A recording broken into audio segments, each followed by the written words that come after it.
My boy Cali, man, dropping the news. My boy Cali on here can be no better, man. You know what I'm saying? Right. All love, dog. We It's all we in good, the man. we in the no hater zone right now. You know what I'm saying?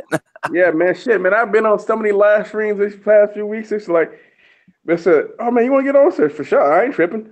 I don't really Yeah. decline nobody shit." Oh It's yeah. like, man, last time you called me, I was already with somebody else waiting for you. Then you like, "Oh man, I fell asleep." I was like, Yo, "Oh, I my did. Yo, it should be so crazy. I be wanting to go live, bro, and then it's like, man, my body say one thing and my mind want to do. You know what I mean? I be like, ah. No, I feel it though. Boxing clinic is, he let me. I've been on him with like the last few days Oh, with how him that on joke this been show. going? That's cool. So it's some other cats that I just met. I mean, Money Brown, and then the other cat. His name is I forgot it. Karar. No, Karar. I think his name is Karar or something like that. I got to go back and look. But yeah, that cat man and another cat man. One dude from St. Louis and the other one from Texas. So man, Oh, for it's real? all good. Yeah, it's Okay, okay, new cats. okay. Yeah, new Yeah, cats. man. So yeah, man. Welcome to Corey Lee's Boxing, man. We're back again with another banger, and I got my boy Cali Enigmas back in the building, man. What's good, Cali? Man, same shit, different day, man. Just trying to keep working, man. Keep talking about this old boxing shit, man. And all I gotta say to you UK cats, I told you, it's been real silent. It's been real silent because all these cats, man, been over there telling me that the fight was gonna be in the UK and Josh was A side. He not the A side. Wilder became the A Ooh. side when he dropped that 50 million, That that 50 50 million, bag. 50 million bag on you. We tried to tell you, man. Us at the LDBC, we've been telling y'all that the Yeah. money in America. I don't give a damn what y'all say. When somebody drops a 50 million bag, the fight ain't happening in the UK. We've been Mhm. trying. We say we know what's going on here, man. We got big time investors here, and that fight gonna be in the same time zone as me, motherfucker. Ooh. Just to let y'all know that. So y'all gonna be up late in the morning or early in the morning, whatever it is. Y'all gonna be watching the fight. Just enjoy that, man. Enjoy that. Yo. I'm telling you this right now. Wilder gonna flatline Joshua, man. So y'all just get ready to enjoy it. Get ready to watch them belts get handed over to Okay, the Americans. okay, It's okay, a good thing okay, though. But you know what though? okay. Hey, both brothers gonna get paid. It's a good thing. Yeah, Black Brothers, yeah. But I'm gonna tell you something else. You hearing it here first. Oh. Match is gonna be in Las Vegas. It ain't Oh. in the UK. Someone's gonna tell you that right. You know why? Because there's gonna be another bag to grab here, and just get used to it.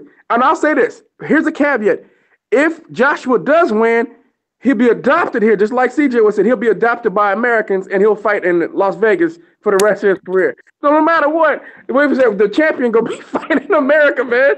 It's a win-win battle for America. I'm just trying to tell you how it's gonna go. The money here.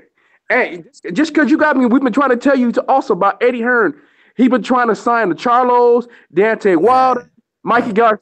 You know what's been happening? He been coming back with the bag and finding out his bag is too small. He been getting the sun. Al Haymon been playing big bank, take little bank, sunning that little motherfucker again. And you have to be trying. I keep trying to tell y'all the money here. Y'all been talking shit about Al Haymon. Al Haymon don't even talk, and he still got a bigger bag than Eddie Hearn. And Eddie Hearn got this whole bullshit the zone app or something like that, man, that nobody give a fuck about in America because nobody cares. Don't. Shout out to Larissa Johnson in the chat. She said, Corey Lee, let's go. Shout out to Nard Reed. He said, what's good, Corey Lee and Cali. And then it says, Larissa Johnson says, I think it's going to be a great fight. I don't think either fighter is going down. Wow. Nah, Wow. you wrong about that. You wrong about that. He is tailor made. Anthony Johnson tailor made for Deontay Wilder. He going to sleep, bro. I'm just gonna tell you, my sister. He going to sleep. He gonna Yeah. get knocked out. His chin is sitting on a platter for Wilder. Anthony Joshua. I'm gonna tell you why Anthony Joshua gonna get stretched because he always takes a step back. That's how he avoids because he has no lateral movement. His first mistake is taking a step back. You know that's one of the worst things you can do as a boxer. Just continue to go backward, especially against someone with the reach of Deontay Wilder. See, here's the thing: Joseph Parker didn't have the reach to make him pay for that. Wilder does. When he does that shit over and over again, Wilder gonna time him. He gonna flatline him. Yo, oh damn. Denard Reed says AJ ain't going to need Eddie Hearn at all after this fight, homie. Then Larissa Johnson says, laugh out loud. Then Larissa Johnson says, we will see. Laugh out loud. Then Daniel Johnson says, what's popping, bro? What's good? Daniel Johnson, what's happening, my brother? So yeah, man, my personal opinion about the whole breakdown, man. I was one of those guys, me and Callie went back and forth, show after show, putting in that work, man. And then finally, Callie just got me to thinking about, the UK. Cause I was one of the guys at first, man, that said, the UK is where the fight's going to be. I don't care what y'all say. UK is where the fight's going to be, blase, blase, blase. Then when y'all started talking the analytics to me, then y'all started breaking down the numbers. Then y'all started talking about, like all the casinos that's gonna buy this shit, man. And y'all got me, man. I was like, you know what, man? Yeah, man, it ain't gonna go down in UK, yo. Nah, and you thinking about Showtime got a big old bag too, man. You know what I mean? The Showtime is under Time Warner. No disrespect to Sky Sports. Well, Sky Sports is owned by Rupert Murdoch. So, but here's the thing, though. Showtime still has a bigger bag, man. Showtime can offer more money. So you add in Showtime, you add in all the investors from America and from Las Vegas, man. The money was gonna always be here, no matter what they can offer. If this went, man, imagine if this shit went to a purse bid, it would be annihilation. It would be embarrassing. The money that they would offer would be little. Denard Reese says the money is going to AJ. Hello and good night. And then he took the message off. Come on, Denard. Come on, what's up, man? You can keep the joint on. We know what's up. I know you an AJ. Wait, it sounds like you're an AJ fan, right? Is Denard Reed an AJ fan? I think it is. Because he says Denard Reed said AJ ain't going to need Eddie Hearn at all after this fight. I think I don't think Denard Reed is an AJ fan. But here's the thing. No, he was trying to say, but here's the thing. AJ, if the rumor is true that AJ signed that 136 million, that 3-fight, $136 million deal, he's a moron because he can make way more than that regardless. Win or lose in this fight, he can make way money by himself. Denard Reese said, hell no. I told you, because I seen that brother post in my comment section, so I'm certainly not. But like I said, but yeah, it looking like that Joshua might have signed a 3-fight, $136 million deal with Eddie Hearn. I think that's dumb because he can actually promote himself. He does not need Eddie Hearn. Eddie Hearn needs him. So you personally think right now, Cali Enigma, right now, live on Corey Lee's Boxing, you're saying it right now that the fight will go down in Vegas and that Anthony Joshua does not need Eddie Hearn right now? No, he doesn't need him at all. Anthony Joshua is a mega star in the UK. Right now, he no longer needs matchroom boxing in the UK. Matter of fact, Anthony Joshua, he's gonna be known here in America, win or lose. Now, because he's gonna be promoted, so he's gonna be a name in the United States of America, win or lose here. So he no longer needs Eddie Hearn. Period. Eddie Hearn. Here's the funny thing though. See, matchroom boxing Eddie Hearn just wants to be a part of this, so he can try to say he's promoting this shit. But this is Al Heyman's baby. That's just to let everyone know this. Al Heyman. This is Al Heyman's.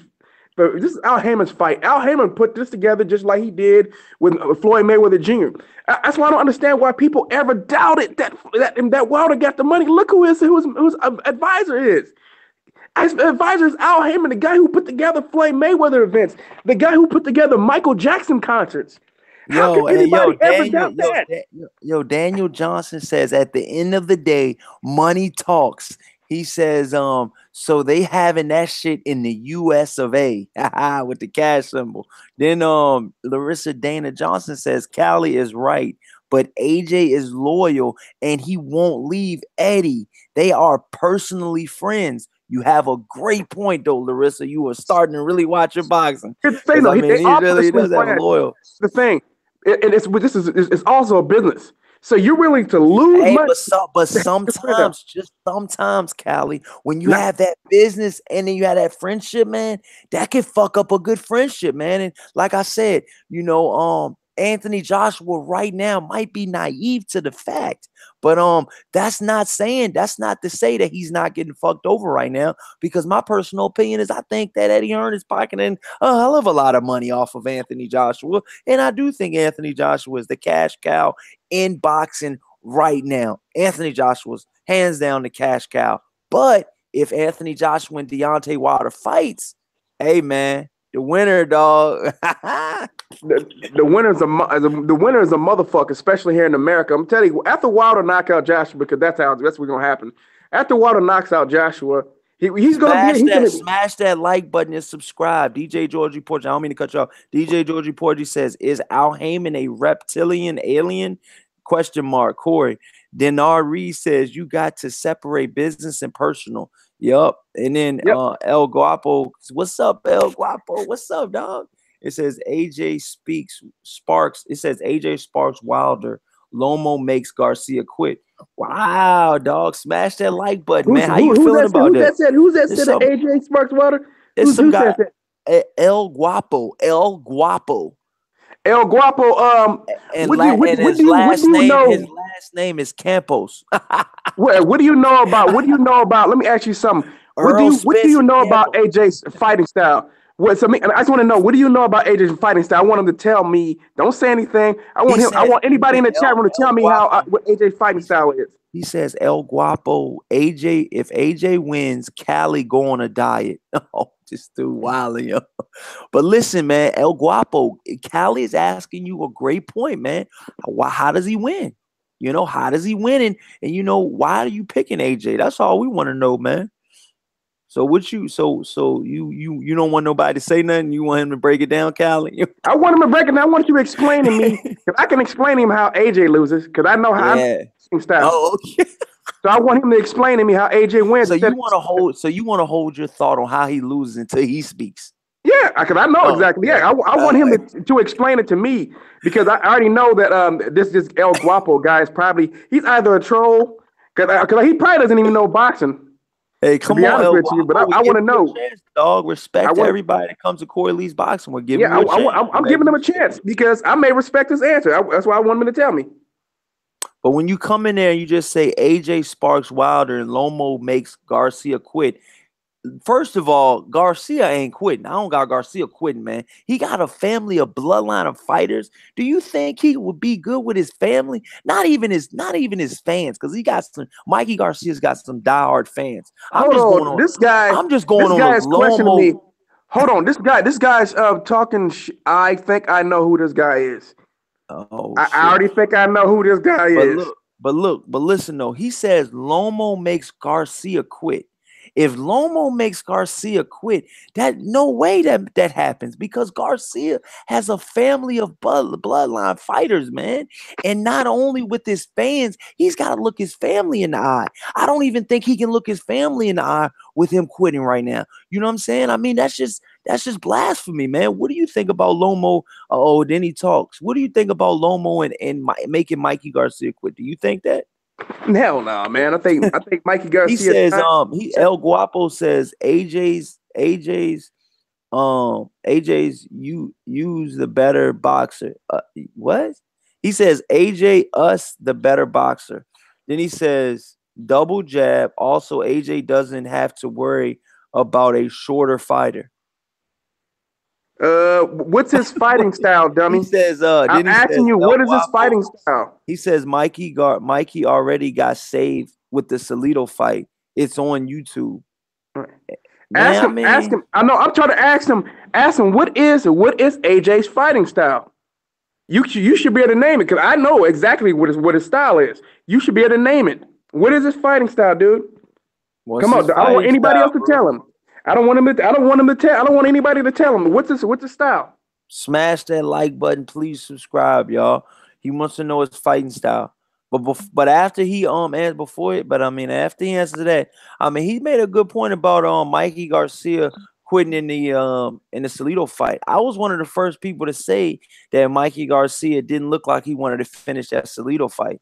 You know, in my personal opinion. You know, I don't think he quit in that fight per se, but come on, man. If you have the chance of making the fight stop or fight 5 or I think he got stopped in the 8th round. So fighting 4 or 5 more rounds with a broken nose, which one you gonna pick, Cali? Come on, dog. You know what I'm saying? You got a choice. You know what I'm saying? That was definitely questionable. I agree with that. You know what I'm saying? He This says El El Guapo Guapo, says this is AJ is a box. He says AJ is a boxer, conventional, better technical boxer. Wilder only has a puncher's chance. So the, now he no, broke his down. Now like I break said, yours down, that's Callie. Break conventional. yours No, down. let me say Now it. it's time to AJ break is a yours down, Callie. mid-range. Let me say it. AJ is a mid-range European fighter, dude. He has a mid-range European fighter with no lateral movement, no upper body movement, dude. No head movement whatsoever. So explain to me this. Only he likes to use his high guard, something that we know that Deontay Wilder is good at punching through and punching around. So AJ has a nice Yo, uppercut. He has yo. a deep jab, but Wilder's jab is actually better. Wilder's also a better counterpuncher. He's Oh, also more athletic. He has more whoa, power, more speed. Matter of whoa, fact, he's a better defensive technician too. whoa, Oh my gosh! So what does whoa! AJ do I better than Wilder just again, buddy? almost ran out of hand. Huh? What does AJ do better than Wilder again, buddy? Huh? Almost ran out of. I ran out And of while and the fingers. experience goes on Wilder's side on top of all of that. Hey, yo, you was naming shit off. I lost count, dog.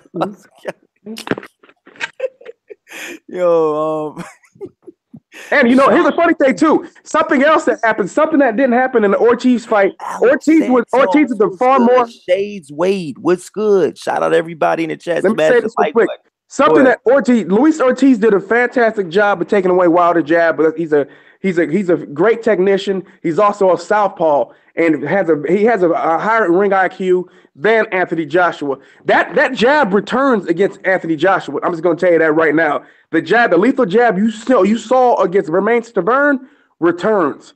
That 1-2, that good old fashioned 1-2 that Anthony Joshua is not going to be able to avoid. Anthony Joshua's not fleet-footed. He's a flat-footed fighter. We've already seen that. He tried to get on his toes a little bit, but it looked like shit. And AJ's a good boxer, but AJ does not have the lateral movement or he's not fleet-footed, man. He has feet of stone. Just let me let you know that right now. That's the fleet of foot goes with Deontay Wilder. Deontay Wilder and funny thing, he's a sleeker guy. He's skinny, but he has far more power. And Wilder's also stronger than everyone can imagine, though, even being as thin as he is. I'm just telling you, man. And the stamina. Let's not even get started on the stamina. It ain't even close. Wilder could take this dude in the deep waters and it's lights out. So here's the thing. We know that Wilder gonna catch AJ. I don't give a fuck if it's in the first round, the second round, or to the 12th round. It's just a matter of time. We know it. You know it. We all know it. And the people who like that dude who's really a troll, and I know who you really are. No. The people who are really a troll, he'll be on a different account. He'll be on a different account after the fight. I guarantee you that. He'll be using. But listen, El Guapo, man, stand firm on your beliefs, man. And like I said, man, you're welcome to the show anytime, man. But just don't go away, man. Once you pick AJ, man, you look like you know a little bit about boxing. I'm definitely not gonna take that from you, man. You said, but you gotta believe El Guapo, man. If you're hold on, let me say this real quick. I just saw El Guapo said, he said AJ Jab. He said Duhaupas.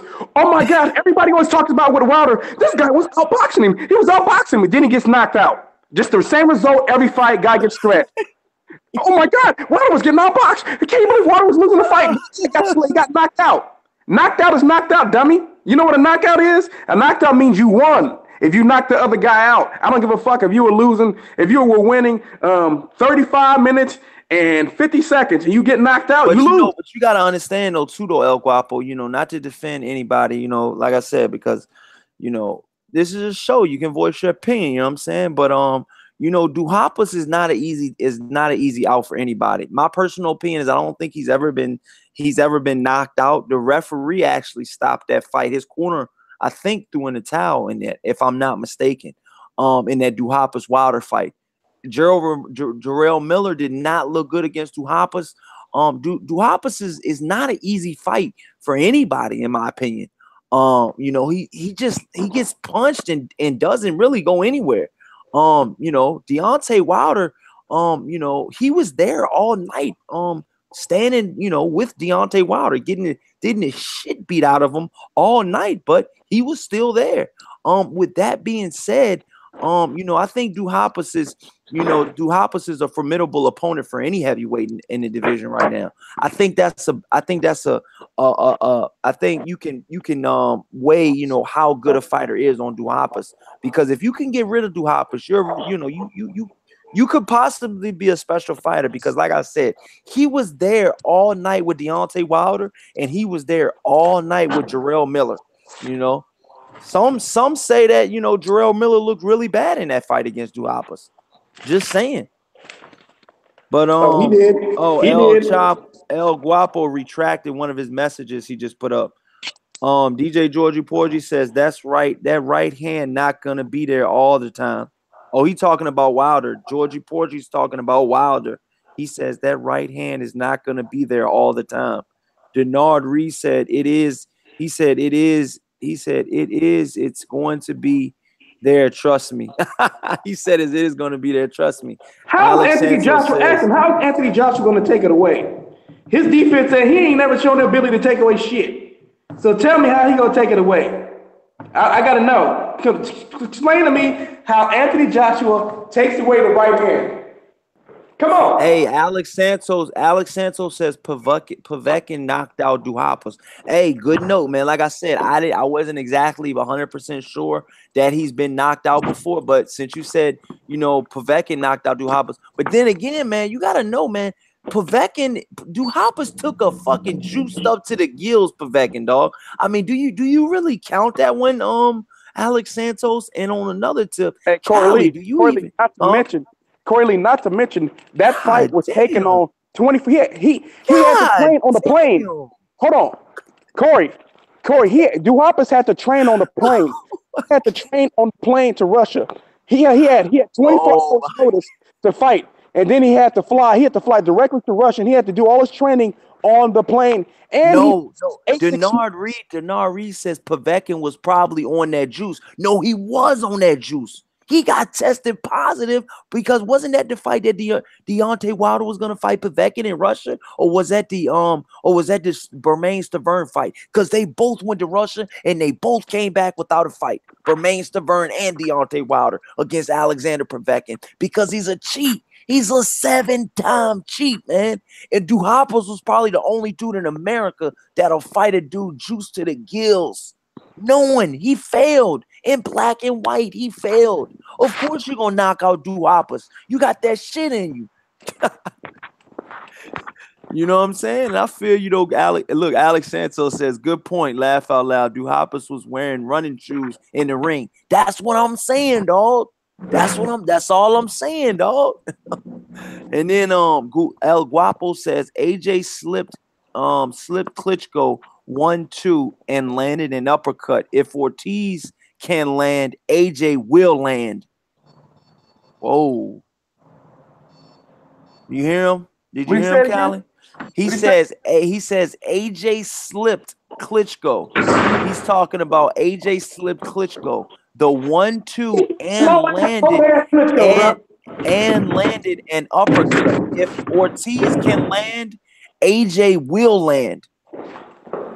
So you thinking that AJ is gonna slip slow? You think AJ who slipped a slow ass 41-year-old Klitschko coming off damn near a 2-year layoff?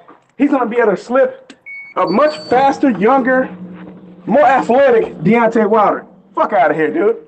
Yeah. Hey, come on, dude. Those punches were hella slow. Everybody can see those punches that Vladimir Klitschko was throwing. Hell, not just that. He got caught with one of them slow ass right hands. Don't take the Deontay Wilder from that one. Come on, what's dude. up, Hop? What's up, Hop? Y'all know better. Says, just can't get video or audio. Oh well. Y'all know better. All right, Hop. Later, y'all. But DJ Porgy says, you got to take it to the account. One guy is way younger in his prime. The other guy is way past his prime at that time. Who would you favor in that fight right now? Wilder or Vladimir Klitschko? Hey, what fight? Would pick Klitschko over Wilder right now. No one. Oh, who you mean? No, you mean Vladimir Wilder Klitschko over Deontay Wilder right now. Period. No. Much better than that Klitschko, because that Klitschko was old, man. He Yeah, had his but I time, don't. But but he was 41. if 41. Still Klitschko could pretty have been a good little bit, if for past Klitschko his could have time. been if Klitschko could have been I a give little Joshua bit credit for younger. getting up off the mat. That was a tough fight for you know what I mean for Joshua. Joshua did a good job, but at the end of the day, he ain't Wilder. And I'm telling you this, we all know this too. We got to remember this. AJ got dropped by that old ass Vladimir Klitschko. He wouldn't have recovered against no Wilder. Wilder would have got his ass out of there. Guaranteed. We all know it. Wilder would definitely land that right hand. You guys can say, well, he slipped. That's how he got him. He slipped him. He slipped that punch. Here's the thing. He would have never got a chance to slip that punch because he would have got knocked out first thing. In my opinion, if Wilder Yeah. lands that right hand, the fight's over, period. Yo, Period. El They ain't no Guapo getting up, says, getting a chance to recover. He going to "Hey sleep, Cali, hey especially if he Cali, land that motherfucker flush. We're going to be hey talking about Cali, Anthony Joshua getting carried to the hospital, hey to Cali, whatever hospital it is in Las El Vegas, one of them Guapo says, hospitals. I'm telling you that straight up. don't And bring this is from a man Cali. on the Pacific Yo, Standard yo, Time on the yo, West yo, Coast, yo, yo, the same time zone Cali, as where the fight going to be at. Cali, Cali, Cali, can you hear me? Cali, can you hear me? I can hear you. Yo. Oh, all right, all right. I'm just making sure you didn't press mute on accident. But El Guapo says, don't bring up age or else Ortiz when don't count for Wilder 2017. Klitschko kills Wilder.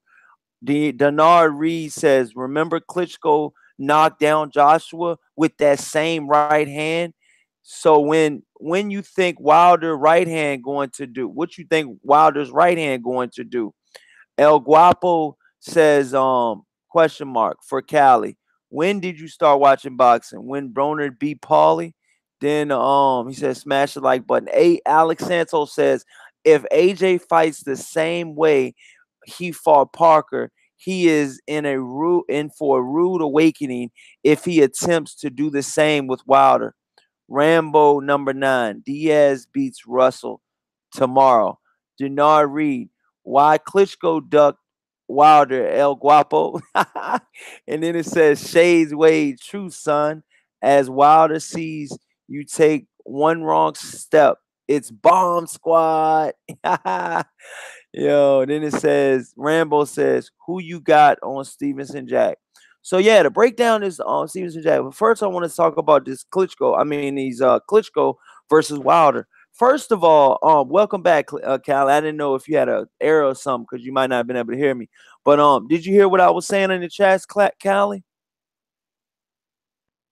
Callie, can you hear me? Yeah, what you say again? I said, did you hear the chat? This El Guapo says, don't bring up age or else Ortiz win don't count for Wilder. 2017, Klitschko kills Wilder. Then Fuck out of Denard here. Reed. Fuck out of here. That big, go sit your ass down. I know who that motherfucker is. I know who that motherfucker is. But you know Especially he what? pretended. Hold on. He sounds like a couple people I know. You know what I mean? I'm not gonna lie. He sounds like he could be a Suleiman 1.0. I'm just That saying ain't no though. Suleiman. That's not Suleiman. I know who he is. I know where he lives. He's that motherfucker God. that I already blocked already. But I know exactly who he is. He got a lot of accounts. He got Hey a lot man, of accounts. like if he's long as he keeps it boxing, man, that's all we care about. But look, what so yeah, Denard Reed was pretty much, coming to your defense, Callie. He was just saying, remember Klitschko knocked down Joshua with that same right hand. So when you think when you think Wilder right hand, I guess he meant to say what you think Wilder's right hand going to do. Then it says El Guapo says question mark for Callie. When did you start watching boxing? And then he says, El Guapo says, smash it like Alex When did I Santos start says. watching boxing? If I actually a started watching boxing in the early 80s. I'm 40 years old. My father got me into boxing. I've been watching Marvin Hagler and all the other greats for years. Hey, So, you gotta question Callie's boxing expertise, dog. He knows a lot about boxing. I can vouch for that, El Guapo. I'm being honest, man. Trust me. I mean, I'll be honest. People on my show be tell you, if they're casuals, if they're diehard boxing schedule. I mean, diehard boxing fighter. Diehard boxing fans. Me and Callie, man, we're diehards, dog. We're here every single day, dog. We don't go anywhere. We eat, sleep, and shit boxing, man, every day, dog. You know what I'm saying? If I don't know something, Callie knows it. If Callie doesn't know something, then I know it. You know what I'm saying? We go back and forth. So Callie definitely knows his boxing. You know what I'm saying? It's all the way 100 with that, dog.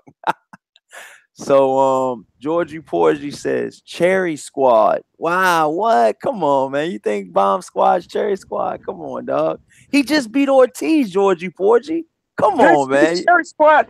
Like I said, Georgie Porgy gonna be one of them motherfuckers who's gonna be deleting this count. Come back. Hey, just like Georgie Porgy. Hey. Oh hey, no, we know Georgie Porgy. Georgie Porgy is one of the guys. No, look, Callie. Georgie Porgy takes pie bets. Hey, that I'm just saying, and I'm gonna be honest with you. Georgie Porgy goes through on his bets. If he takes a pie bet, he will go straight through with it, and he'll put it on video, and he'll do it. This dude Georgie Porgy had a ponytail. He cut his ponytail off on the boxing voice, so you know he gonna go through with it. But all I'm saying is, Callie, he might take you up on the offer with the Wilder Joshua, dog. Just saying, though. Let me tell you. Hey, I just want to say this to Georgie Porgy. Hey, once you one of those ones who just thought this fight was going to be in the UK, who had self-belief in Eddie Hearn, when we were trying to tell you that Eddie Hearn is just a slick-talking dumbass who don't know what the fuck he doing. Matter of fact, he came over to the to America like we haven't seen these kind of people before, where we have to show you guys that we've seen these kind of promoters before. I'm pretty sure you're one of the ones, one of the dudes from the UK who believed that Eddie Hearn was going to come over here and just start taking over as he continues to get rejected day after day, after day, after day, after day. No Jamal Charlo, no Earl Spence Jr., no Adrian Broner. You know what I'm saying? No Deontay Wilder. No Mikey Garcia. You guys thought he was going to, Mikey Garcia was going to sign him, huh? Then Al Heyman came with that big bank, take little bank. Big bank, take little son, that motherfucker, man. Like we kind of try to tell y'all, bro, the money is here. The money is here. We keep and that's another thing too, man. Against the Deontay Wilder and the Anthony Joshua fight, I want to know everybody in the chats, man. Who do y'all personally think is the A side, man? Because I'm being honest, Callie. You know, you got many fans that say even if Deontay Wilder has put up $50 million. Anthony Joshua is still the A side. Callie, if you want to, you know, you can break it down, or I can break it down, man. It doesn't matter. Yeah, AJ is the A side. The A side is the people putting up the money. They put, not only are they putting up, I'm gonna show you why they're the A side. Why Wilder's the A side? Wilder's putting up the money. It's on his network. Hey, Hop. Hold on. Hey, Hop. What does it mean? What's Larissa Johnson's association with Coy Lee? She's a fan on the boxing channel, dog. What does it matter, dog? What is this association? What's your association with me, Hop? What's good with you, pimping? You calling out the only woman in here? God damn, dog. They had Larissa neck in the chest, dog. But yeah, go ahead. Finish. Yeah, Anthony Joshua, he's not the A side. Wilder's the A side, but like I said, because he put up the $50 million, the fight's gonna be here in America. The location of the fight, the venue is gonna be decided by Wilder. You know what I'm saying? The network is by Wilder. Everything, the promotion, the number one promoting company is PBC. You know, so what does that say? Does that sound like that Joshua's the A side? Everything I just said, does that sound like Joshua's the A side? Because they ain't in control of shit. PBC's running everything. So who's the A side? The A side, usually the B side ain't running everything. The A side runs shit. The A side is Wilder, buddy. Y'all better recognize who the A side is. Deontay Wilder stole that from AJ. Larissa Johnson says he cut his hair off. Wow. That's a serious fan. Yes, Georgie Porgy will go through with his bets. I can definitely vouch for Georgie Porgy. He says some outlandish, crazy shit, dog. But listen, he goes through with all his bets, and trust me, he's vouched for it on this channel, dog. Georgie Porgy is vouched for on this channel. Yeah, he's not a troll. He's not a troll. I would not give him a wrench. Hey, listen, I'm telling Corey. Listen, I'm about to tell Georgie Porgy. Georgie Porgy, this is what I want you to do. Wednesday. This is this. So I think you guys are 5 hours ahead of East Coast, right? So that would be it's gonna be like this. That's 2 p.m. That's 2 p.m. UK time, right? 2 p.m. UK. I mean, 2. Yeah, that's yeah. Is that what is that? Is that 2? Yeah, 2 a.m. UK time, I think, So right? two. So what time? What time are you talking about That's over there? And I can yeah. tell So you the UK time over here. 2 a.m. UK time. So 2 a.m. UK time. That'll be for you guys. That'll be Thursday. Thursday 2 a.m. UK time.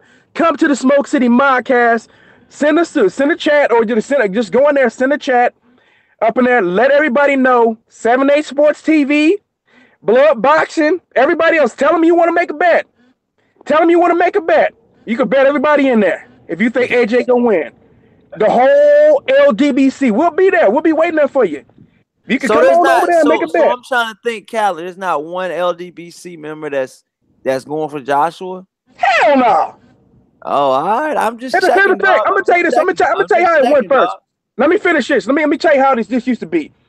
Pretty much all of us, well, probably with the exception of 7 8, but 7 8 even liked it. We still, we still like Joshua. Yeah, and Whether that's another thing let me too. say this That's right now. another thing too. You know what I'm saying? Like a lot of people think, that everybody has their own opinion. You know what I'm saying? Like Joshua's a good fighter. You know what I'm saying? I've never seen one guy. You know what I'm saying? From what I listen to on the LDBC, that anybody's taking anything away from Joshua being a good fighter. You know what I'm saying? They all just see, something more in Wilder. Just like I see something more in Wilder. I'm just being honest. I'm not being biased. I just think that their fucking right hand, dog, is just that shit is just Same reason why I'm picking Donna Stevenson over Body Jack, man. That fucking left hand. dog. That's what I tried to tell Trey X yesterday. He going for fucking Badu Jack. I think Badu Jack's gonna get rippered. I do too, man. I think that fucking left hand is lethal, man. If he So one of he the got. I dudes think on here.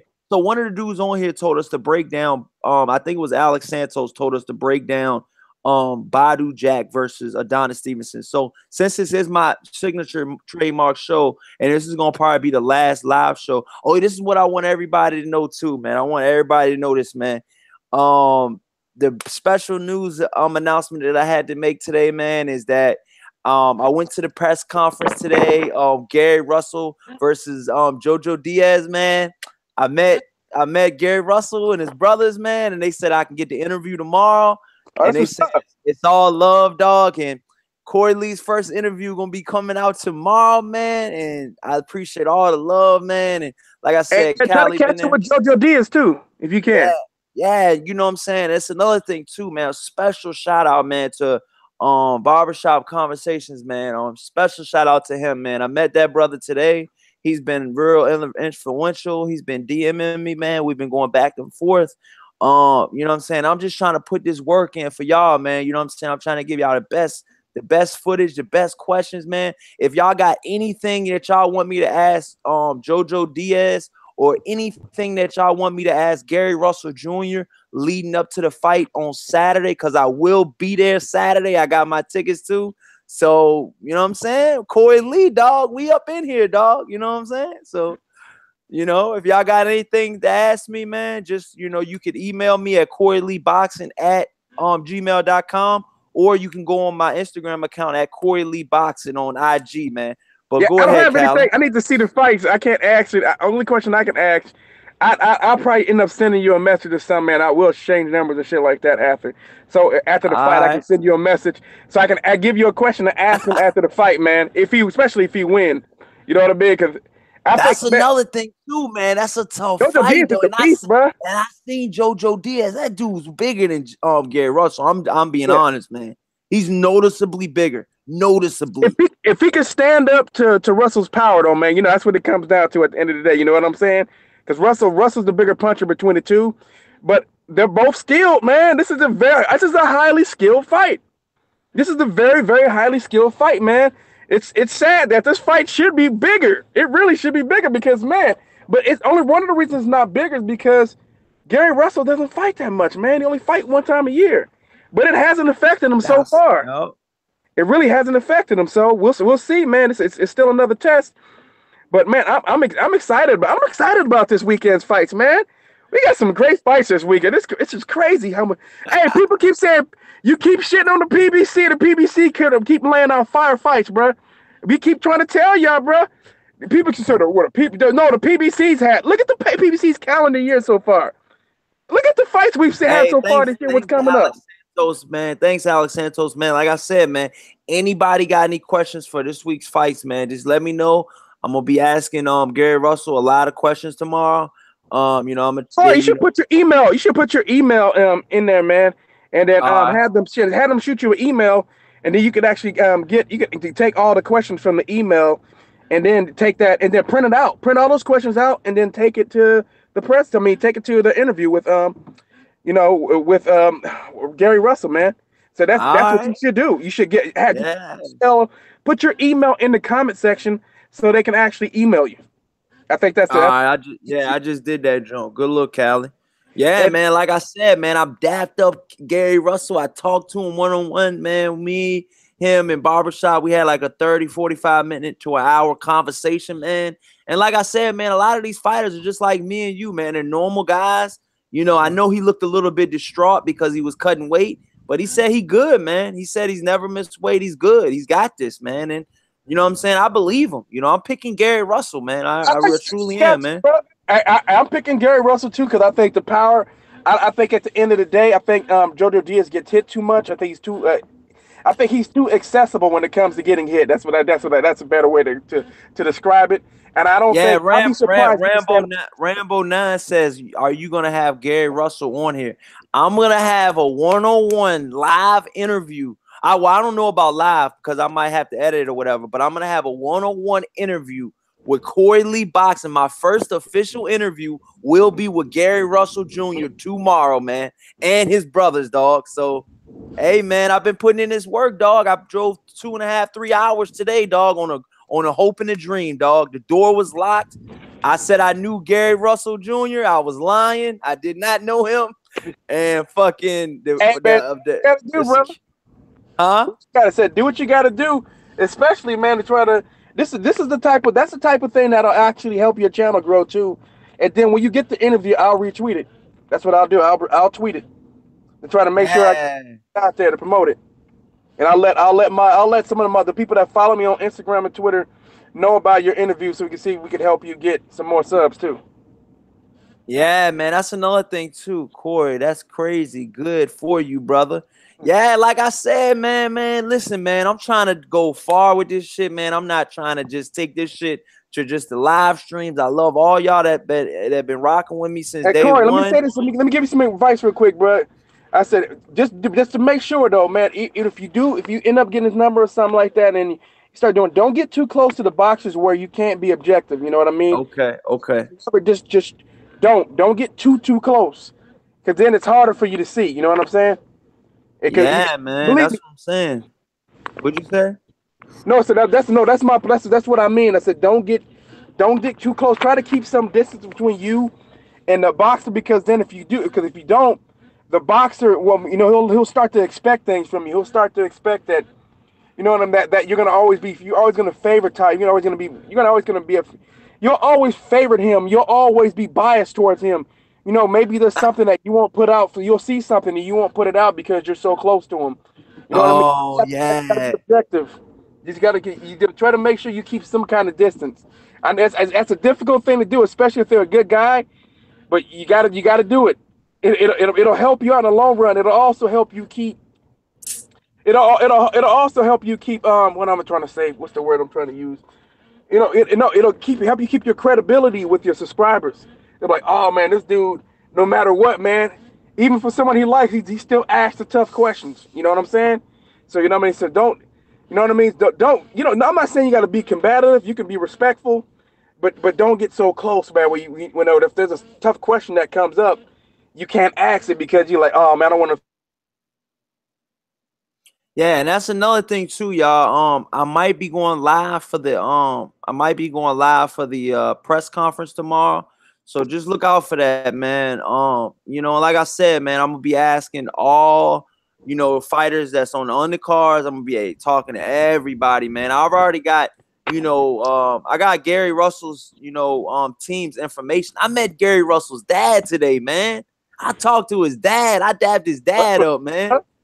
That's what's up. Yeah, I know. I'm like, yo, huh? Take advantage of that, man, because maybe when he had another fight or something, then you can get another interview before his fight. That's you try to utilize that. Maybe you can help because if you got the information, if you got the contact information, you want to be able to you want to be able to utilize that. So you can, but then you want to be able to utilize that. So if you get your name out there, you'll be able to get other interviews too. So maybe you can run into somebody from Golden Boy's team. And let me say some shouts Yo, out. I seen him. I seen them there, dog. I seen the head of the head, like one of the head guys, gold like Oscar De La Hoya's right here, Right. and the other guy's right here. What the fuck is his name? He looks like Richard Schaefer. What the fuck is that guy's name, man? You know who I'm talking about. No, I What do know the you're talking about. fuck is his name, man? I forgot his name though, No, y'all, but but I seen him there, and like I said, he was already in the casino. He took all of his dress attire off, and he looked like he was just ready to have a good time tonight. And hey, man, more power to him, man. They was at the casino, they was having a good time.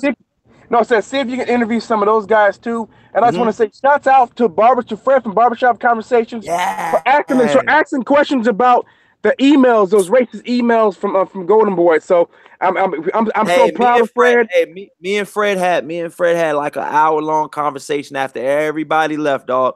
Yeah. That dude got all my respect, man. And I think it's gonna be more shit to come from me and Fred, man, because me and Fred, man, we really went in today, man. We talked about a lot of shit. And I think there's a lot of shit that he can tutor me in the right direction, to go with some of the stuff. Hey, man, that brother has so much information, especially when it comes to investing in things of that nature. Listen to that brother, man. He'll help you free yourself from a boss. You'll never need a boss again. Just listen to that brother. Believe me. Listen to that brother. When he tells you something. Alex Santos says, Corey, eventually you'll travel state to state and to the UK interviewing boxers and attending press conferences. Man, I hope, man. I hope, man. I definitely hope, man. Did he can meet Kell Brooks? Nah, man. You know what I'm saying? That's another thing too, Callie. Like you said, man, you can't be biased. Even though I like Danny Garcia and I like Kell Brook, man, I gotta call a spade, man. My personal opinion is I know I like Danny and I know I like Kell, but at the end of the day, man, if Kell if Kell goes up against Charlo, man, I'm gonna still be like, that's gonna be a hard fight. That's gonna be a fight that he could possibly lose. Will I still pick Kell Brook? You goddamn right. But do I think he can get knocked out? Yes. Do I think that could be his last fight of his career? Yes. So I gotta be, I still gotta have that, I can pick him to win. But when it goes to like other things, what I'm saying, I can't be, objective to that type of shit. You know what I'm saying? That's what you're talking about, right? And questions that I have to ask him. I mean, yeah, you could go to that, but I actually wasn't. I was just saying, man, you can go to the UK and meet Kell Brook. No, but it'll be good. It'll be good, though. It'll be good, man. You need to go to UK just so you can meet James Miguel's sister. Shit. It's worth going to UK alone. Shit. But yeah, man. Back on the boxing though, man. A lot of people want to know what me and you think about Callie, about pretty much the Badu Jack Adonis Stevenson breakdown, man. And like I said, this fight is coming up. We got 2 more days, y'all. The Adonis Stevenson and Badu Jack weigh-in is tomorrow. Who do you got winning, Callie? Who do you break it down? And, one of my final questions to ask you, on this subject is, what do you think these guys are going to balloon up to? I think Adonis Stevenson will be every bit of upwards of 200 pounds, of 200 pounds. He's a big dude, man. Adonis Stevenson, it will not surprise me, y'all, if Adonis Superman Stevenson is walking to the ring at 200 pounds, even. He's basically saying cruiserweight, man, which it wouldn't surprise me either, man, to be honest with you. Man, which is what I expect, man. First, let me say this. I'm rooting for Badu Jack. That's what I'm rooting for. I want Badu Jack to win. But it's me. Yo, I'm rooting for Badu Jack. Diamonds, man. Shout out everybody in the chat, man. Smash that like button. Please subscribe, y'all.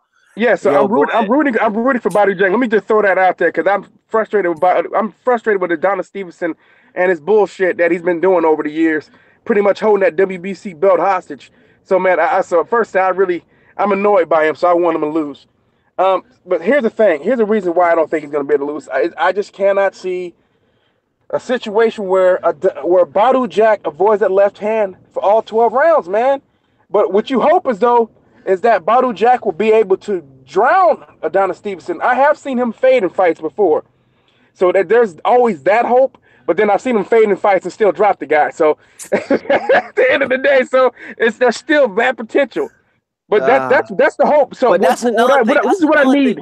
Cali, that's another thing too. I want to tell everybody, and I want to tell you in the chat. I looked at the press conference today, and Adonis Stevenson says that I'm in the best shape of my life. He did acknowledge that. He said, I know I am 40 years old, but he said, I think I can still get the job done. And he said, Badu Jack will lose. Before they asked him about who was going to win or anything like that, he said this 40-year-old man will still beat that Badu Jack over there. Pretty much stating that age ain't nothing but a number. He said he told Badu Jack all it takes is one. So he's going for the knockout. That's a telltale sign. Here's the thing, though, dog. Everybody, we always point to that popcorn ready. We always point to Adonis Stevenson having one hand. In a way, it's kind of true. But here's the thing: Adonis Stevenson knows how to feint you, set traps to set up that left hand. He can bait you into moving to where he needs you to move in order to land that left hand. He knows how to set it up. He hits you with the left hand when you're not expecting it. So I mean, he's a better boxer than he's given credit for. Don't forget, he used to train at the Croc Gym with legendary trainer Emmanuel Stewart. Hey, Hop said, shout out Hop in the chat. He says Stevenson stays in shape year round, just like Floyd Mayweather Jr. did. Yeah. Wow. And moving on, because I want to get on to this other subject too. Who you got winning? Oh, I got Adonis Stevenson by knockout, even though I want Badu Jack to win. What? You said all that to say that? All right. So he's got him winning by knockout. The way I break the fight down is, Adonis Stevenson has one left hand. That one left hand has pretty much gotten out at least from what I can think, at least 15 fighters. That one left hand has knocked out 15 fighters. With that being said, like Adonis Stevenson said, it only takes one. Badu Jack has been knocked out before, and he could not continue. And I just uploaded it, y'all. I mean, I didn't upload. Hold on, let me say this. Y'all remember what he did to From Far, right? That's what it said. Yeah. Y'all remember that? I'm just saying. Brutal. So yeah, man. With that being said, I got Adonis Stevenson by vicious knockout, maybe knockout of the year, because I could just see Badu Jack getting set up for it. I seen Badu Jack. He fades towards the later end of the round. That's what I think. I think he fades a little bit. And maybe it has to do with all the training camps and maybe not training enough at Mayweather Gym. It's like, I'm gonna be honest with y'all guys, man. There's a lot of playing that goes on in Mayweather Gym, man. I'm being honest with you guys, man. I'm just saying. Donald Stevenson doesn't fuck around, man. He's one of the. I'm not talking about. I'm talking about Badu Jack. He trains at TMT Gym. I'm talking about there's a lot of fucking around going on in the TMT Gym. There's like they say, and then you're going hard. You're going hard in the doghouse. You're going hard. Like, say Floyd Mayweather come to the gym one day. You're trying to knock the other dude's head off, and you ain't learning shit. You trying to impress Floyd Mayweather, but yet you get your head knocked off because you're trying to be in the quote unquote dog fight. You know what I'm saying? That shit gets you no credibility. You know what I'm saying? Outside of the ring. I mean, it's just. I mean, like, not what I mean is only gets you credibility is sparring. Sparring needs to be sparring and fighting, prize fight needs to be prize fighting. So I feel like them two needs to, they need to mediate one another. You know what I'm saying? You can't bring that sparring shit into the ring because a lot of fighters do. Haven't you heard them before say like Max Kellerman and Paulie Malignaggi? This is a glorified sports sparring session. Haven't you heard them say that before? Yeah, so, man. With that being said, I want to know, what do you think about the 147-pound division, man? I want to touch on this. You're talking about the fact that finally Danny Garcia finally. Here's the thing: Sean Porter still hasn't said shit. Kenny Porter said that he would fight him. I give Danny Garcia at least Danny Garcia's. I believe Danny Garcia when he says he'll fight him. I don't know about Sean Porter. Sean Porter's still acting like a little bitch. I mean, he still got his daddy talking for him. Fucking run your mouth, man. Say something. At least mention the man's name. I know. Let me say this. I know. We know anybody who's. I don't know if none of you, if some of you guys don't know this. Errol Spence Jr. sparred Sean Porter before, and what I heard, it was a fucking massacre. It was a fucking massacre. Alex, so that may be why there's some residents for residents. Excuse me. Oh my God. Yeah, residents, and why he won't fucking fight him. Why he's hesitant to actually step in the ring with Errol Spence Jr. But that's sparring. Obviously, that sparring must have been so bad where he can't forget about it. Danny Garcia, at least I believe Danny Garcia, though. I really do. That's why I thought Danny Garcia gonna knock. I can't wait to Danny Garcia knock out Sean Porter.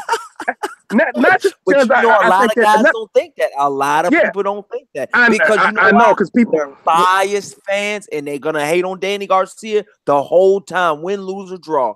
And if it's a close fight, they're gonna pick Sean Porter. They're not even gonna give Danny Garcia the benefit. It's some fans that are like this, Callie. I'm telling you the real truth. If you're afraid to fight Errol Spence Jr., then I can't see you beating. First thing, I don't think he can beat Danny Garcia anyway because I think he's tailor made for Danny Garcia with his ugly fucking style. I can't stand to watch Sean Porter's style. I like Sean Porter as a person. I can't stand to watch his style though, man. I mean, it's really hard, man. Hold on. Let me watch paint dry. Let me just read this chat. Let me just read this chats real quick because they've been going hard on the chats real quick. DJ Georgie Porgy says, I do. He says, here we go, y'all. Here we go. I got it right here. DJ Georgie Porgy says, Superman by robbery or KO. God damn. Did you hear that shit, Callie? And then then Daniel Johnson says Jack put Stevenson's in line with his comments. It was funny. Stevens is a freaking beast though. Larissa Johnson at Cali, laugh out loud. Alex Santos says Badu Jack is gonna TKO the old man. Wow. Timmy Diamond says Jack is J. Leon Love Jr. Wow. We know what happened to J. Leon Love, don't we? Hop says Wilder and Stevenson, two most elite KO punchers in the game today. And I back that, Hop.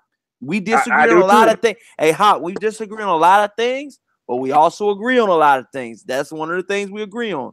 Daniel Johnson says Jack stays in his lane. Dude seems serious in his interviews. He seems super focused. He's talking about Badu Jack. Badu Jack's serious dude, man. He ain't no bullshitter, man. Hey, Badu Jack ain't a bullshitter. Hey, Alex Santos got a British showdown for you, Callie. He says, at Corey Lee Boxing, he's talking to both of us. He says, Joshua Batiste wants to fight your brother, Anthony Yard. Yo, Joshua Buatsi versus Anthony Yard. Yeah, I saw that, man. Wow. I'm looking forward to that. Hey, I got Buatsi. I got Buatsi over Yard, man, and I like Yard. Everybody calling out Anthony Yard. Why is everybody calling this dude out? Everybody.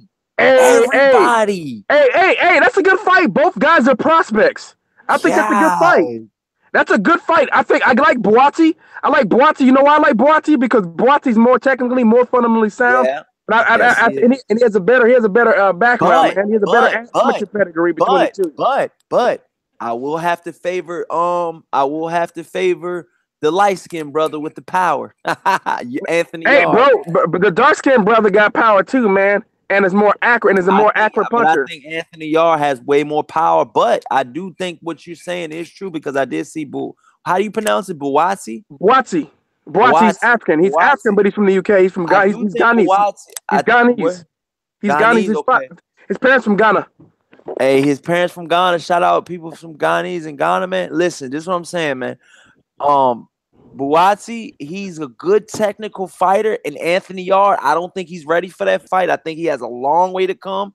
Anthony Yard is green right now. Let's just call it what it is. Anthony Yard is green right now, and Arthur Betterbeef wanted his fight. They sent the contract. They did not get anything back. Colliam Smith, I think it was Colliam Johnson, One of Eddie Hearn's fighters Yeah, called him out, sent the contract, no response. No that's matter gonna of be a fact, they massacre, said that man. they weren't gonna be ready.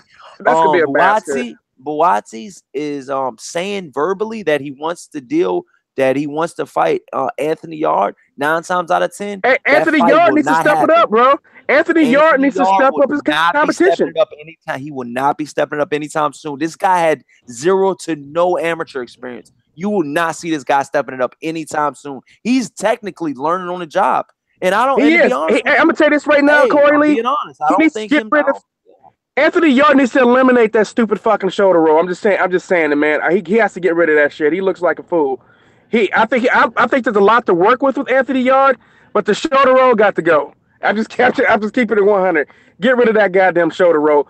And I just want to know anybody from the UK if you agree with me on that about that shoulder roll. Hey, Hop says underrated fight: Adonis Stevenson versus Thomas Williams Jr. If anyone hasn't seen it, watch it. Shout out Hop. He says watch it.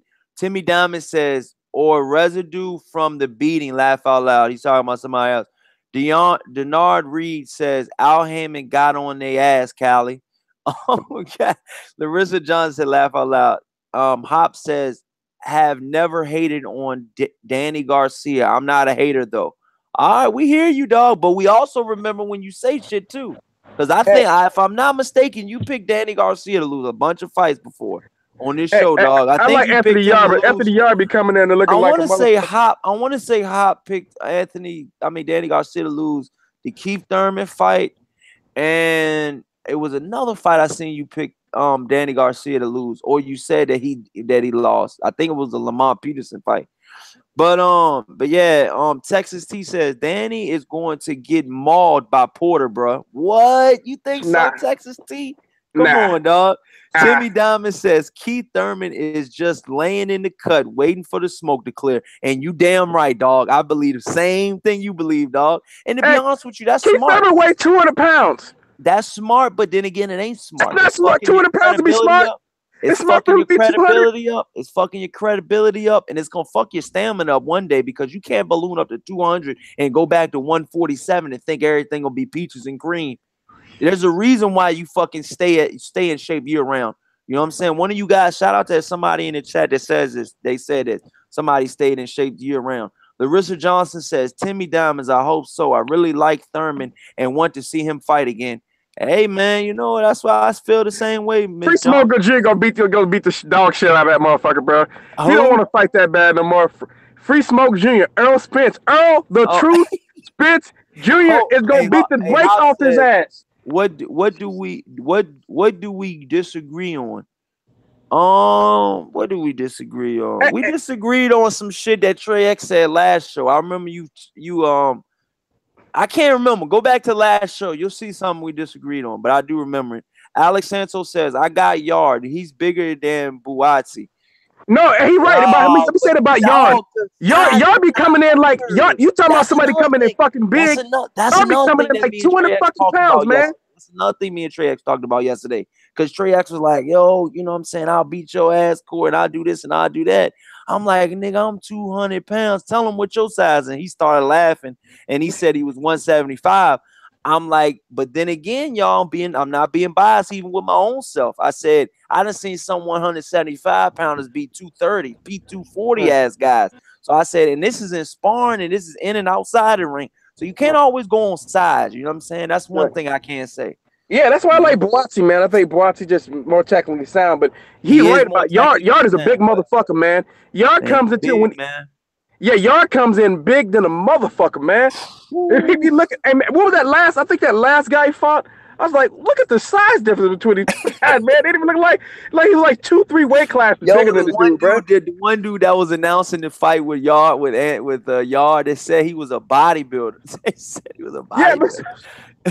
Yard beat up on some Shays Wade got a question for us. Cal. Yard looked like he beat up a junior middleweight, bro. I was like, what the fuck? This dude I was like, this dude is hell attorney compared to Yard, bro. But Yard fights at 175, doesn't he? Yeah, but I think Yard fought once. I could swear Yard fought once at cruiserweight before. Cruiserweight, yeah, that's what I was thinking. No, he fights at light heavyweight, but he's fought once at cruiserweight. I'm certain he did. I got to go back and look, but I'm certain he's fought at cruiserweight once before. He's a big dude, man. He's not going to be able to stay down at 175 too much long unless he lay off the weights. Because he is a fucking big swole motherfucker, man. He needs to lay Oh, off the weights though. It's gonna kill him with stamina in the long run. who is? Anthony Yard, I said he needs to lay off the weights. It's gonna kill him. It's gonna hurt his stamina. Hey, look. This guy Shades Wade got a question for us, man. He said, "Question for Callie and Corey. What did you think about the draw decision over Jesse Vargas versus Adrian Broner fight?" I had Vargas winning the fight. I'll go right after you. Vargas won. Vargas won the fucking fight. My personal opinion is, I think Broner won. Stop. Yeah. Stop, bro. Stop. Broner didn't do nothing most of the fight, bro. Here's the thing. Remember, I told you, I said I had it tied. I had it tied going into the 11th and 12th round. Yo, come Broner on, didn't do shit the last two rounds. Broner could have won that fight, but he took the last 2 rounds off. Yo, then hold on, let me read the rest of them. Batista has a good amateur resume. I've been following him 2016 Olympics. Denard Reed says Yard trained like Mayweather style. Texas T says, how good is Danny against pressure fighters? Alex Santos says Yard duck Bulgini and doubt he'll fight Colin Johnson. And then Larissa Johnson says, at Cali, let's go. Hey, Yard. What's up, about Yard? World Breaker it's not fighting. About Colin Johnson, dog. Talking about Yard and Boatsy. They're talking about Yard and Boatsy, man. Anthony Yard and another prospect. Anthony Yard will be fighting another prospect, man. Come on, man. That's a fair fight. Boatsy's a fair fight. That's a fair fight. He's a prospect too. Oh, Hop, you said I'm confusing you with somebody else. Hey, my bad. I might be, dog. It's a lot of people that come in and out, man. If I do, man, I apologize. But Larissa Johnson says ready for Spence and Thurman. Hey, yo, Larissa, you gonna keep waiting, baby. Keith Thurman's at a World Breaker set it straight. Hey, bro, check this out. Hey, World, check it out. World Breaker, check this out. The people in the chat section, they got Keith Thurman over Earl Spence Jr., bro. Can you believe that shit? Hey, but look, be honest, man. That's the way a lot of people had it before he went on fucking hiatus. I'm being honest. And I'm being honest again, too. I'm being honest to all you true fans out there. If you're a true fan, stay a true fan. Just because a fighter's inactive, because of whatever reasons, because let's be honest, Keith Thurman has noticeably been injured. It's been on record. It's on black and white, you know. And like I said, there was been times where Danny Garcia was not that active. I was still there. I was still, promoting him. I was still standing behind him. So if you stand behind Keith Thurman, goddamn it, you stay behind him. Don't change for nobody. It's too many fickle fans in boxing right now, for whatever reason they may have. You know what I'm saying? So Thurman been out for like 15 months. This motherfucker been out going on almost a year and a half, man. I can't favor somebody who ain't fought that long. Come on, man. Can I retort? Underrated darkness was good. Can I retort to the information y'all just gave me with the Keith Go Thurman? ahead, man. Get it in there. Get it in, dog. Welcome back. Let me prognosticate reverse. Yeah. Now, what I need, the thing is, you got to analyze Keith Thurman's fights. And now, when I analyze a fight, first and foremost, I look at how they can move in the ring. Not how cute they move, but how fluid they move. Keith Thurman has bad footwork. His footwork sucks. A lot of times when he throws one, he's way out of position. He can get kind of wild. Someone like Errol Spence, who is technically a motherfucker, Thurman's life. Now, Keith Thurman is also 5'7" at welterweight. Hey, Callie, mute your mic a little bit, bro. If you a little, you know what I'm saying? You good? Errol Spence is all intents and purposes 5'10". He's the size of Sugar Ray Leonard. 5'10". I think he has a 72-inch reach, if I remember correctly. I think Keith Thurman had a 68-inch reach, 67 or 68-inch reach. So you got some physical disadvantages for Keith Thurman. Yo, Larissa Johnson says, World Breaker, can you spell that for the fans out there? But go ahead. She just joking with you, man. I don't want to hear big words you use. I don't know. Keep going, man. But at the end of the day, Keith Thurman, the last several fights I saw, he struggled with Sharon Porter, and he struggled with Danny Garcia. These guys are not threats power-wise. Errol Spence is an explosive Hey, puncher. but hold on though. Hey, Callie, I want to ask you too. World Breaker said that Danny Garcia is not a threat with power at 47. Callie, how do you rebuttal with that, buddy? Because I got some ammo for that one as well. When it comes, I don't think Danny Garcia gonna be able to fuck with Errol Spence Jr. So let me start with there. But he says power. He says just power in general at 147. He said just power in general. I think he'll be able to stop. I'm ready to get up on that. Pause. He got more than enough power to fucking stop Sean Porter. Come on now, World Breaker. Tighten up now. Come on, in the fight. But let me go ahead. Okay, this is what's going to happen. Sean Porter's going to provide some of the power for Garcia when he runs right into one overhand rights. I'm going to show you exactly. So that's what's going to. Sean Porter going to provide some of that power. Stick that head in that chest. That's it. You don't be stuck on a motherfucker like this. And you can't. This is real talk. There has to get separation, dog. Bottom line. Yeah. But that's another thing too, though, man. You got to understand, man. Danny Garcia sets traps, man. I know a lot of people say Danny Garcia is a wild, wild West puncher. You know, from the old day, like he's just a wild puncher altogether. But let's be honest, man. He set boxers up like you got Eric Morales. He set up Lucas Matisse crisp in that Floyd Mayweather undercard fight. I thought the Lucas Matisse fight was better than the Canelo Alvarez and Floyd Mayweather fight, in my personal opinion. I mean, let's be honest. Lucas Matisse has so much power. He knocked in a solid locked mouthpiece that they said, Angel Garcia said, you got to go in the mouth and pop it for the mouthpiece to come out. Lucas Matisse knocked that bitch out of his mouth to the stands and it went off the ropes. I mean, that was a memorable fight with Lucas Matisse. He not only knocked him down, but he hurt Lucas Matisse. You know, and Matisse has cleaned the clock on many a guys. And they said Lucas Matisse gave Marcos Maidana hell in sparring as well. What else does Matisse have, though, aside from a good punch if he can hit you with it? I mean, he can be outboxed, but I mean, he was on a winning streak where he was just knocking out everybody. He was knocking out everybody. No, Corey right though. He had the momentum, man. Honest, man. That momentum's a motherfucker, man. Yeah, he had a lot of momentum. Yeah, you know how many people was picking, and I mean, I know you wouldn't pick Danny Garcia to win, man. You motherfuckers ain't gonna say that you picked that you did. I know you motherfuckers are gonna say you picked Danny over Lucas. I know you are. I didn't. I know you are. I know you are. I picked Lucas to win that fight. But, you know, I'm being honest. I was one of the few fans. And if you go on the Boxing Voice or you go on Ringside Reporter, you'll hear me calling in. You know my voice by now. You hear me calling in, and I pick Danny Swift Garcia. You know what I'm saying? I mean, like I said, man, I got to stay with my fighter. If I think he's an elite fighter, which I think Danny Garcia is an elite fighter, I personally think Danny Garcia versus Errol Spence, I don't think it'll be no knockdowns in that fight. I think it'll be a technical, real high level fight. You know why? Not from the headshot, from body shots. I pick Danny soft to the body, and I think that's where Errol Spence Jr. is going to take advantage. See, that's where you're wrong at, because Danny Garcia has a very, very good body attack as well. You know what I'm saying? I'm dealing with one Errol Spence guy, and then I'm dealing with a Texas fan, so you know which way that's going. Errol Spence Jr. has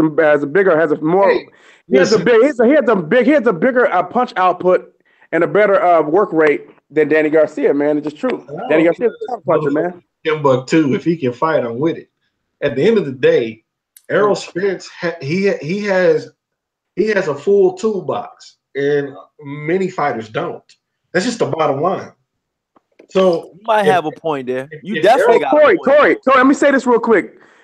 I've been told this too, especially by people who are really close to Errol Spence Jr., that they haven't been able to destroy. He got his toolbox is a lot bigger than what's been shown so far. When he fights someone who has a skill set, it will be out. Smash that like button, y'all, please. And his defense. I've also been told his defense. He's a hell of a defensive fighter. You haven't seen that either. I respect Ha for saying this. This is one of the best comments I've seen. No disrespect to nobody else.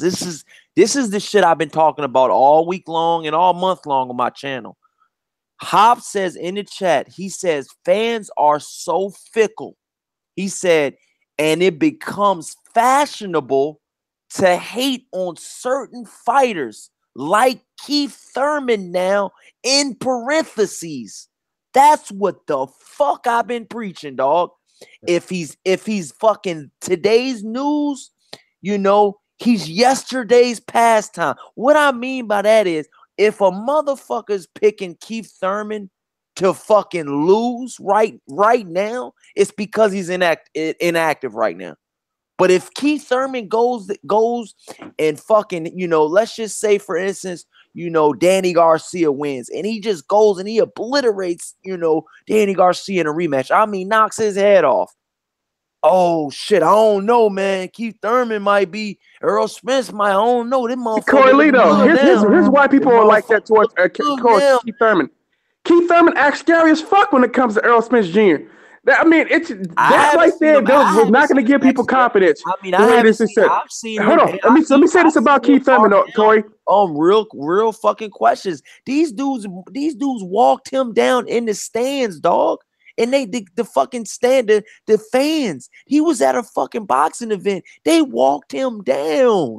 And they said, let me say this, Corey. Let me say this real quick, Corey. This is the last thing I'm gonna say, because I'm gonna let you guys rip real quick. Let me say this. Oh, go ahead. So Keith Thurman, man, check this out. Keith Thurman, man. You know what I'm saying? When this was a question asked before Earl Spence Jr. When Earl Spence Jr. only had 15 fights. They said, what does Earl Spence have to do to get a chance to fight you? He said he has to win a belt. Earl Spence Jr. wins a belt, and Keith Thurman, he was trying to make a fight with Manny Pacquiao. After the fight with Pacquiao fell through, this motherfucker has elbow surgery, man.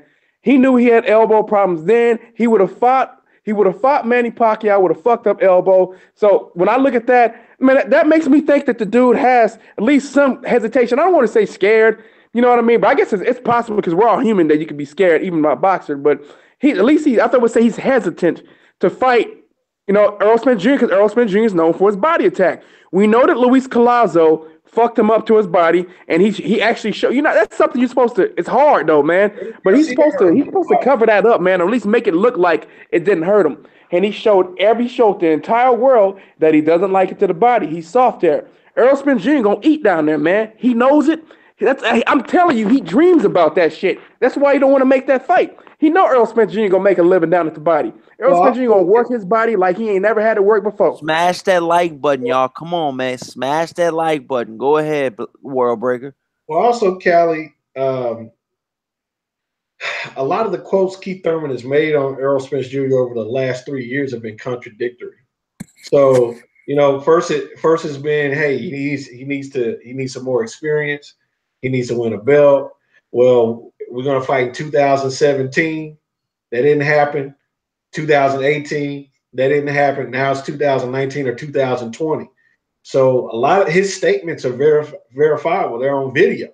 So look, he keeps changing the narrative like Eddie Hearn do. It's not that I like Keith Thurman as a fighter. I always have. But when it comes, since Errol Spence has elevated, he has descended. And there's a reason for that. And he's proven that every time that the Errol Spence question comes up, he's juking that shit. And so now he has the actual physical excuse of injuries to delay it even more. The fact is, they say he vacated the WBC belt. He couldn't have.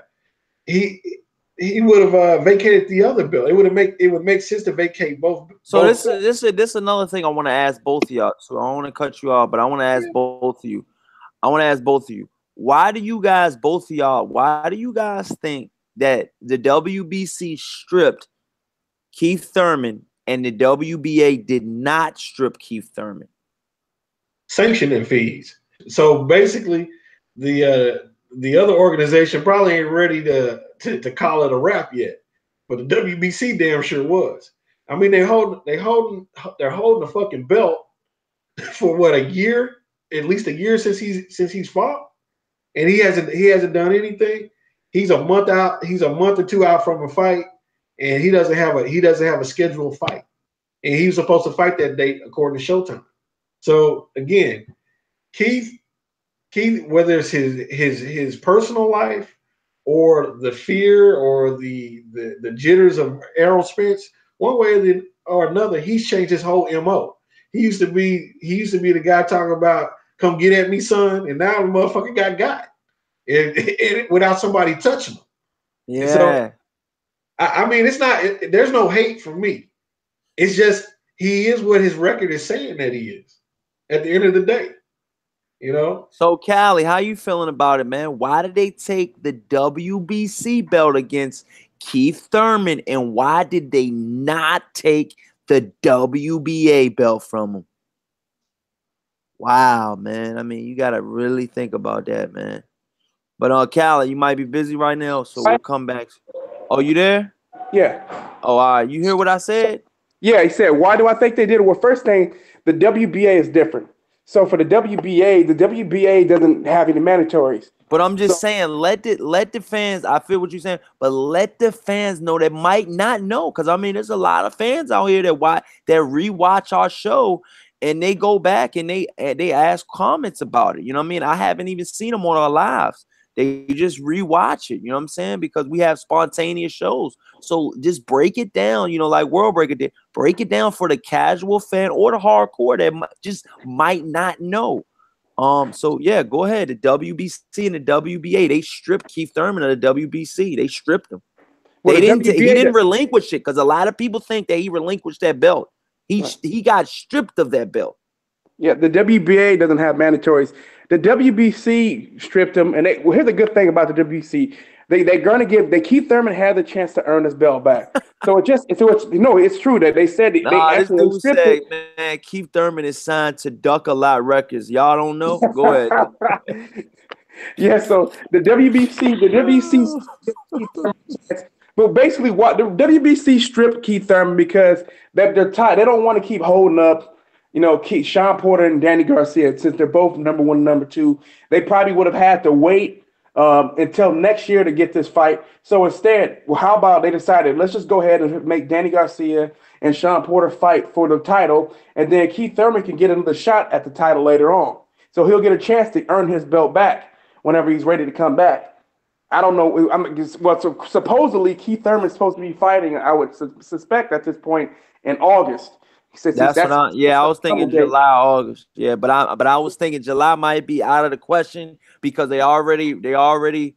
If you think about it, man, Showtime has already dropped, some fights that have been in July. Like they already dropped the Robert Easter Jr., Mikey Garcia for late July. And you would think for a Keith Thurman fight, they would have dropped that first. But they had say for instance, they dropped the Gary Russell Jr. and Joesph Diaz fight. They dropped that, they dropped that late. They dropped that like just a month ago. If y'all remember, I mean, that fight came out of nowhere. That fight is this weekend. And that fight came out of nowhere. That fight had just got announced like last month. Because I remember doing the story on it. And I mean, It was just crazy how, and that's another thing why I don't really like the part that, that PVC does shit like that, where they drop a fight a month in advance and, they expect for it to shit be a sellout. You know what I'm saying? I'm not trying to shit on Gary Russell. I'm not trying to shit on anybody with PBC or anybody. But the MGM Grand that's over there in in Maryland, that's close to my house, that fits 2,700 people. The MGM Grand in Las Vegas, Nevada fits upwards of 14,000. Yeah. So I mean it's a big, and they're both MGM Grands, but you just see the difference. And like I said, I don't know if they have a bigger ballroom in the MGM Grand in Maryland, but it's a smaller casino, And I mean, like I said, go ahead. Two fighters who don't fight. I mean, I think Joesph Diaz fought twice last year, and then Jerry Russell fought once last year. So you got two pretty much inactive fighters, man. So I don't know what you were really expecting from a sellout standpoint. 2,700 sounds about right. They need to fight more. When you're not fighting, you don't know who you are. But I mean, for a world champion, man, I would just think that the fight would be a little bit more people in there, man. I'm just thinking at least 5,000. It comes back to inactivity, man. At the end of the day, and they're lower class, man. It's a 126-pound division. I think these 126-pound division and Leo Santa Cruz and Abner Mars are selling out more than that. Leo Santa Cruz in the same division. Shit, Chuck Latito sold out more than that. But Shit. I think both of those two fought more. They fought more recently than Gary Russell. And bro, check this out. On top of that, 2 Mexican fighters fighting in LA, man. Come on, dude. I think That's just 100. That matters. I think these sanctioning bodies, for them on their end, in order to gain more frequent sanctioning fees, they need to make. Let me say this real quick. If Gary Russell's fighting Joesph Diaz in LA. Hold on. Both of y'all talking. Hold on. No, let me finish real quick. Let me finish real quick. I just want to say this quick. Sorry, brother. I said if JoJo Diaz was fighting, if Gary Russell was fighting JoJo Diaz in LA, that shit would sell out. It matters, man. If who? If JoJo Diaz was fighting Gary Russell in LA, that shit would sell out. Sell out meaning how many people? Oh, I think they can sell out over there. Where's JoJo Diaz from? I think JoJo Diaz is from Texas, isn't he? I forgot where he's from. JoJo Diaz. If anybody in the comment section knows where JoJo Diaz is from, let us know, okay? Let us know here at Corey Lee's Box. Let us know, okay? All right, now, what are we saying, World Breaker? I think in order for the sanctioning bodies basically need to take more control of their belts. So, my idea would be for them to make a mandatory 3-fight minimum for champions in a calendar year. That's the only way that, for one, they're going to collect their ends. 2, the champion's going to defend the belt. There won't be any excuses. If there's an injury, you give a 4-month exception unless it's a longer term injury, or they have either an interim belt or they have to drop the belt with the opportunity to come back and get the belt at first sign of recovery. He's from LA. Downey's over not far from Long Beach. So we just want to. Hey, so who's from LA? JoJo Diaz, man. That's not far from Long Beach County. Oh. Yeah, that shit will sell out, guaranteed. So you think it'll be more? You think JoJo Diaz has more of a following than because I'm gonna be honest with both of y'all. I'm gonna be completely honest with y'all. Shout out Barbershop, Conversations. He actually interviewed JoJo Diaz today. He interviewed him because I'm not gonna lie, I was a little late to the press conference. I didn't know that the press conference was gonna be going down at that time.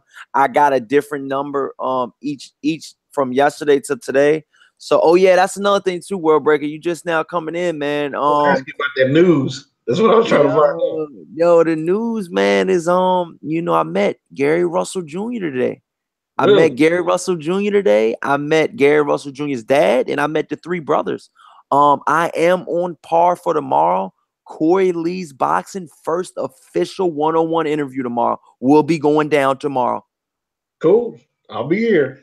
Yeah, so I mean, it's I feel like it's bigger for all of us, because when I get an interview for a fighter, it's like we all get an interview for a fighter because y'all are on the show weekly, and it's like we can spread the wealth, we can spread the the love, and maybe I can set it up where he can do a one-on-one interview on y'all shows, or maybe he could do a one-on-one interview, on our show. You know what I'm saying? So it's just stuff like that can actually happen, and it can it could just, it could sprout out to bigger and better things for us all.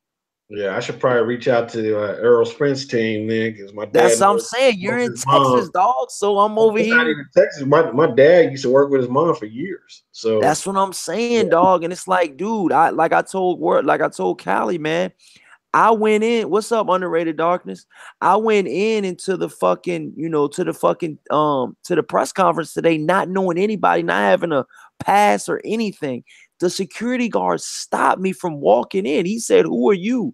I said, "I'm Corey from Corey Lee's Boxing." He said, "Okay, what's up?" He said, "Okay." He said, "Give me $40. I'll let your ass back there." He said, "Okay, still, who are you?"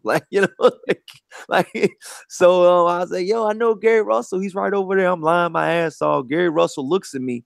I kid y'all not. Then I'm gonna get off this shit because it's gonna be going down tomorrow.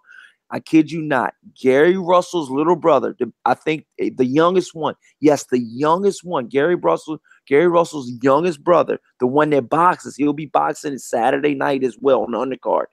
He came over there to the door because Gary Russell was looking at me too, like, who is that red nigga over there? Who is that? I don't know him. Gary Russell's little brother went over there and opened the door for me, man. I swear on my life, man. He came over there, opened the door with me, dabbed me up, said, "What's up, man? How you been?" I'm like, man, I hope this dude don't think I'm somebody else, man. So, Sometimes you gotta press that door through, man, and yeah, get in. Sometimes you don't. And I'm glad that and you did, man. I see how excited you are about it.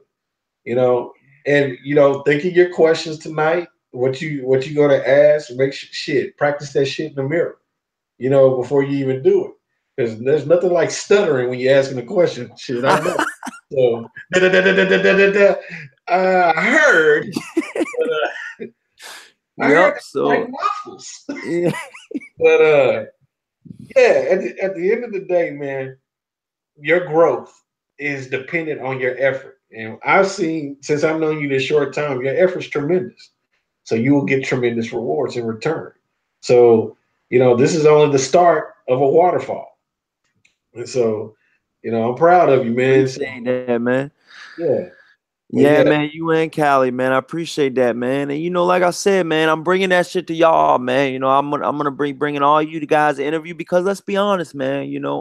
Like Barbershop Conversations had. He's from Cali. He lives in Cali. He lives over there where Cali Enigma lives at. I'm not sure how far they live from each other, but they're both in Cali. They're both in Cali, and like I said, man, it's gonna be. Oh, Underrated Darkness says Larissa Johnson and Alex Santos. Shout them out.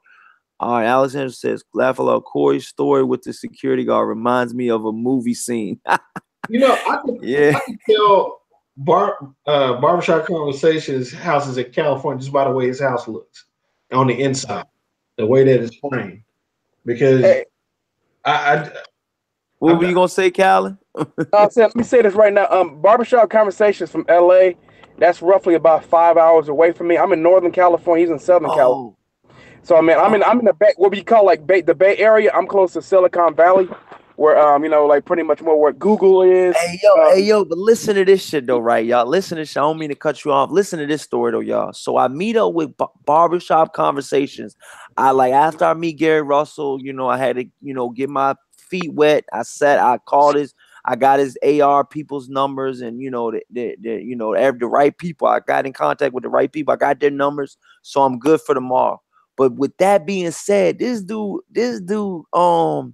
Barbershop Conversations, dog. If y'all haven't go subscribe to my brother, dog, because he helped me out tremendously yesterday. He just, like you said, he sprinkled the waterfall, man. He helped me out. So, what this guy did, man, he went from, the press conference being over, it wasn't a lot of people. It was over. And it wasn't a weigh-in, so it was over. This dude set up an interview with Jared Hurd. He went to Jared Hurd's gym, dude. I was like, man, damn, I knew he was gonna do something, man. And it was like, yo, I was just with him, man, like talking to him. We walked out to the casino together, man. And he was like, I'm gonna go, to the room. I'm gonna go check in. And man, that motherfucker went straight to Jared Hurd's gym, man, and he got a good interview out of that dude, man. And I wish I could have been a fly on the wall, just to learn. But like I said, man, I talked to him. He said, shit'll come, we're gonna link up and shit like that. And like I said, today, I could have got an interview from Gary Russell, but I didn't want to press the issue, man. So I'm just on some shit like, man, it's all good. Oh, the bottom line, Santy Walden wants to link. All right, dog, we got you, man. what, Corey? I was thinking about this 2 days ago. I was visualizing this. I was like, man, what if I could get an interview with Al Heyman? Oof. And now that you said that, I think I'm gonna go ahead and start trying to do that. Yo, if you get an interview with Al Heyman, dog, you're a king. Yeah, You're a king, dog. I think I can pull it off. You But think you can get an interview with Al Heyman? yeah, I think I know some people in Houston that know some famous people in Houston that might be very tied to Al Heyman. So I'm gonna make some calls here in the next few days Uh-huh. to just kind of start. I'm not saying I'm gonna do it, but hey, like I said, you might as well try it. I hadn't tried anything. So if I have a goal, fuck it, make it lofty. Al Heyman's the guy that you want to interview because this is the guy that's changed boxing. And so no one's talking to him. Everybody talks about him, but then no one's talking to him. So I think it's pretty. I'm a shoot for that's gonna be my goal by the end of the year to get an interview with Al Heyman. That's what. What are you guys in the chat saying, man? I know you done heard the stories and all that. Lone Roof, what's going on? He said, good morning, good night. to the panel. Hey, it's both, dog. We on the midnight hours right now, man. Santee Walton is back. What's good, bruh? I'm back with another goddamn banger. That's what it is.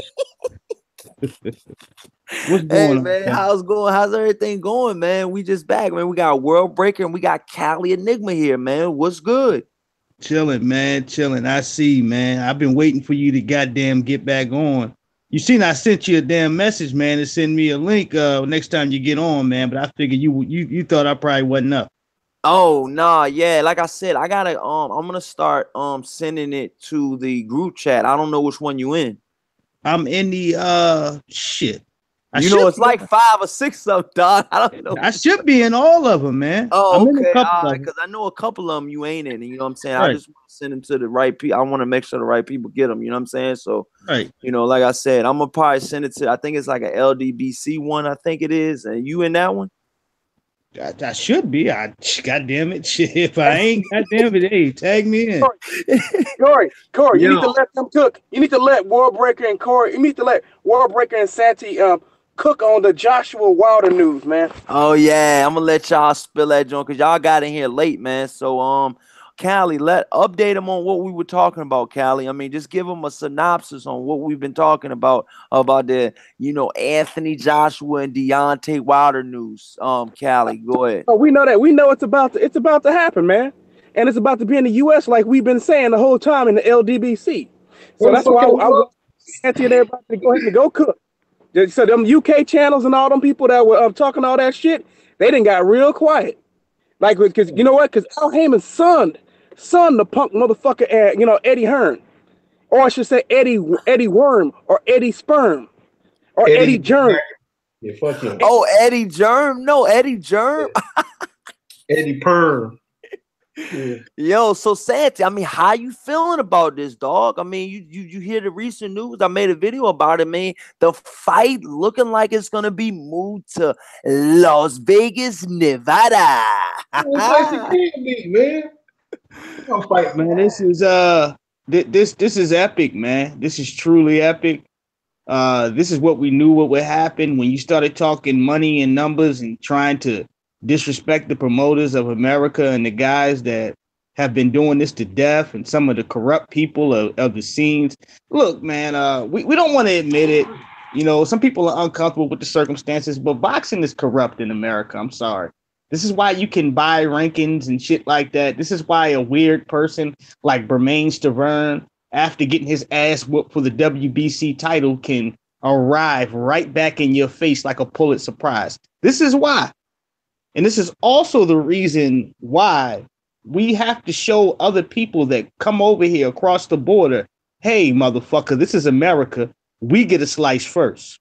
We are the first people that are going to be able to get our portion. You understand what I'm saying? We are first. We're first in line. Hey, but look, Santee, I don't mean to cut you off, but I'm being honest. That $50 million has a lot to fucking do with it. Yeah, oh yeah, absolutely. They ain't coming over here because of Deontay Wilder's looks. I can goddamn be sure to tell you that right now. Right, they would have to pay $100 million for that. But this is the thing. but this is the thing, man. Okay, you take a charlatan like Eddie Hearn out of commission. You Google his name. I'm not talking about his father. I'm not talking about other investors that participate in his company, in his promotional company. I'm talking about him alone. Eddie Hearns is worth $3 million. So we need to stop this shit with about how much Eddie Hearns. If you look at his net worth on the internet, he's worth about $3 million. Blood Boxing did this research weeks ago. And I was so shocked I did the research myself. So yeah, this guy he's not who he claims to be. So when you disrespect that guy from Alabama, you disrespect Deontay Wilder, and you tell him, oh, we're not sure if you got the money and all this other shit. All you're saying is, look, I will not have the opportunity to ticket scalp out the back door. That's what you're saying. And with all that, that's put to rest. Because you know where you can make the most money at? When you're selling tickets for $10 and $20 in the UK, and you're making it convenient for the fans to make it like a rock concert, and then you're looking over at people like, look, I just sold out a stadium. Yes, motherfucker, we could do that in America if the prices were that way, but we don't do it like that in America. Now you're going to see what it means to pack a stadium, the Verizon Center. You correct me if I'm wrong. I believe it's the Verizon Center in Las Vegas. You're going to see what it means to pack a stadium. Wow. And sell legitimate tickets. So look, let me ask you this, Sam. How many seats does the T-Mobile Arena sell out? Probably 15. It's a brand new arena, man. Cali, do you know you're out there in Cali, man? Do you know? I mean, how much does it seat, man? I really want to know, man. I mean, it's a new facility. It's about the newest facility. I think the max. I'm certain the max is about 18,000. See what I'm saying? Maximum? See what I'm saying? That's a lot different from 10. But here's the thing, though. You could charge $100,000 a seat for ringside. That's the difference. That's another thing I was going to ask y'all. I don't mean to cut y'all saying, but how much do the tickets go for? I mean, what are y'all looking for ringside? I don't know. My doctor buddy paid like 15 stacks for a Floyd seat in the mid-level. So, I mean, floor seats, right there at the Deontay Wilder Anthony Joshua showdown. What do they go for in it? And if are they available? Because there's got to be some type of stipulation. Eddie Hearn is going to get his hands on a lot of tickets. Let's be honest now, y'all. Don't kid yourself. Do not kid yourself. Oh, yeah, Corey, but the ringside tickets go to all the players. All the people who put money into it and all the Hollywood celebrities. Famous people are going to be sitting ringside. I don't give a fuck who Eddie Hearn know. He ain't getting none of those motherfucking tickets. He'll get all the nosebleeds. He'll get all them motherfuckers. I can guarantee. What y'all got to understand about this $50 million? People know Eddie. People, go ahead, Breaker. Go ahead. What y'all got to understand? The $50 million was the checkmate, and what I mean by the checkmate is it neutralized Eddie Hearn. Eddie Hearn is a guy that I'll pay you on a Tuesday for a hamburger today type motherfucker. So I don't got the money, but Tuesday, if you give me a few days, I can get this 25 cents and get you the fucking payment for the hamburger. So Al Heyman's the guy, I'm going to pay you right now for the rest of the week. And that's what happened. Wow. He got checkmated, which means it neutralized him, made him whatever illusion of power that Eddie Hearn had in boxing, it was crushed in the moment that he got the upfront offer that was requested by his fighter. And so now his fighter, I guarantee you talk about this $136 million deal that he's offering. Where the fuck is that money coming from? Because that deal hadn't been paid out yet. It's obvious. I bet they're paying that deal in increments. So the deal may not be real. Al Heyman put up $50 million up front. I guarantee you. It's just like when Don King paid Muhammad Ali $50,000 in cash in a briefcase while he was on a bed to take a fight. Hey, look, this is what Hobbs says in the chat. He says, I think the $50 million offer took Eddie Hearn in parentheses and Anthony Joshua by surprise. I believe that. It did more than that. Sancy and Scally, do you guys believe that? And Worldbreaker, do you guys, it took them by surprise? I mean, let's be honest. No, it didn't. He knew it. Look, let me tell you something. In the process of shit talking, people know who Al Heyman is. We said this already. Al Heyman is the guy that sent Michael Jackson on tour. We're talking about money that's just like fucking 20 years ago. So you're talking about 20 years ago money, all right? That has been accumulated, that has been invested, that has been stacked up since then. So you're talking about that guy, right? So if his money is backing Deontay Wilder, if he is truly here for the best interest of Deontay Wilder, and people like Shelley Finkel that had something to do with the Mike Tyson and Lennox Lewis fight, if their money and their people that back them, if their money has something to do with this, you're not surprised. Eddie Hearns is stupid, but he thinks the people of America and the UK are more stupid than what he actually is. Once he was backed into a corner, the only cards that he could play is with his lapdogs like Radio Raheem and these other people that kiss ass that won't ask the tough questions. He wasn't planning on the attack of the LDBC, how efficient it was, how consistent it was, how we presented facts, how we stayed on people's back and forced them to tell the truth. Now, when you're drained, when you're out of excuses, you have to do what's right. Okay? When you're out of lies, when you're out of, okay, all right, I could just move this way real quick, man, and I might not get hit by the train. When you're out of all that dumbass shit, you have to be honest. And the key of everything is what was in the best interest for Anthony Joshua, not him. It's in the best interest for Eddie Hearns to starve this fight out possibly for another 2 years. Why? For his company, for his pockets, for the ticket scalping, for the gloating, to show, look, hey, look, I'm the shit and you're not. Okay, that's the best interest of Eddie Hearns. But for the fighter, Anthony Joshua, for his career, for his family, for his future, for the possibility of him never having to put a pair of gloves on again and still being able to talk shit and get on commentator tables and make extra checks, XYZ, wherever, it's for him to make this $50 million. What does Anthony Joshua truly want? He wants to be able to have his own boxing company, his own promotional company. And in order to get to that, you have to get to a point where you have made enough revenue to where as though boxing is not an issue for your finances to keep the lights on. So this is where we're at, family. No, it is not a surprise. Eddie Hearns just tried to play the last couple of tricks that he had in his back pocket, and he got caught. A charlatan is a charlatan.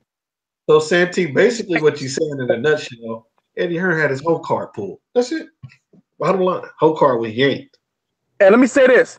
So essentially, you know, we've been talking about this supposedly 8-year, an 8-year, $1 billion deal, right? Well, the deal is really this. It's really two, listen to this, two 2-year deals with a 4-year option. That's what the deal really is. So it breaks. So remember how it's supposed to be, so basically it's supposed to be $250 million.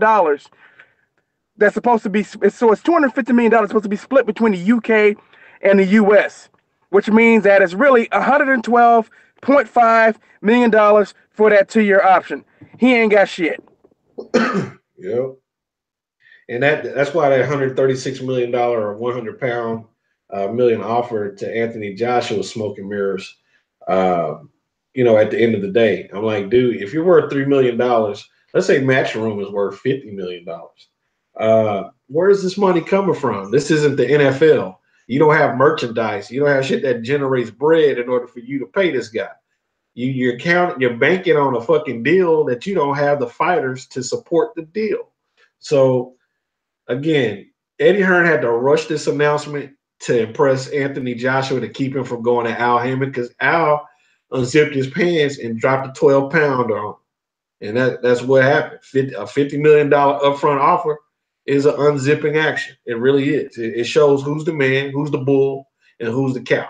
And that's just the bottom line. And I'm from Texas. I'm going to use them goddamn references. Sorry. And look, this is another thing, y'all. Y'all have to put in, to context, and y'all got to put into, your brains.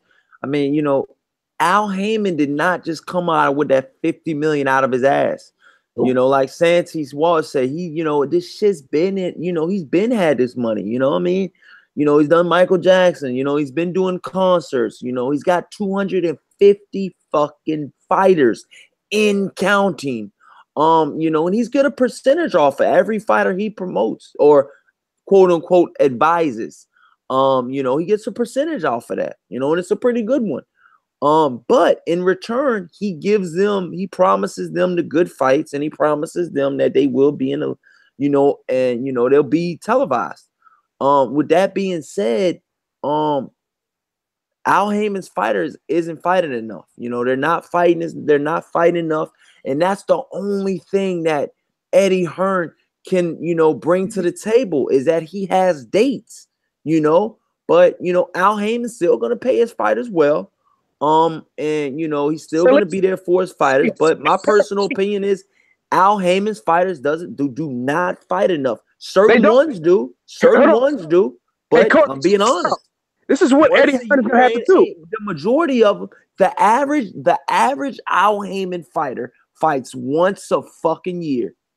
And that's awful. That's fucking awful. And that's the average. Out of 250 employees, you're fighting once a year. We're not talking about the fucking Earl Spencers of the world, because he already promised him 3 days before he jumped ship. Because let's be honest, Earl Spence was up for contract, and he at that time he had only been fighting twice a year. Oh, He but said, some I at guys least ain't 3 getting that, fights a year. Corey Lee. Some guys that's promoted that are big time. Look at Demetrius Boo Boo Andre. Yep. And he's like that. We know who he is, and he ain't really even getting 1 fight a year. Some of these guys ain't on track to deliver that. I'm not saying it's the cream of the crop. I'm not saying as a fighter, that's what you should be looking for. But Al Heyman has a better track record than any one of these existing promoters here year to date. Because he ain't in a pocket like that. He's not in a pocket like that. This is what Eddie Hearn needs to do. Like what he brought up in his interview.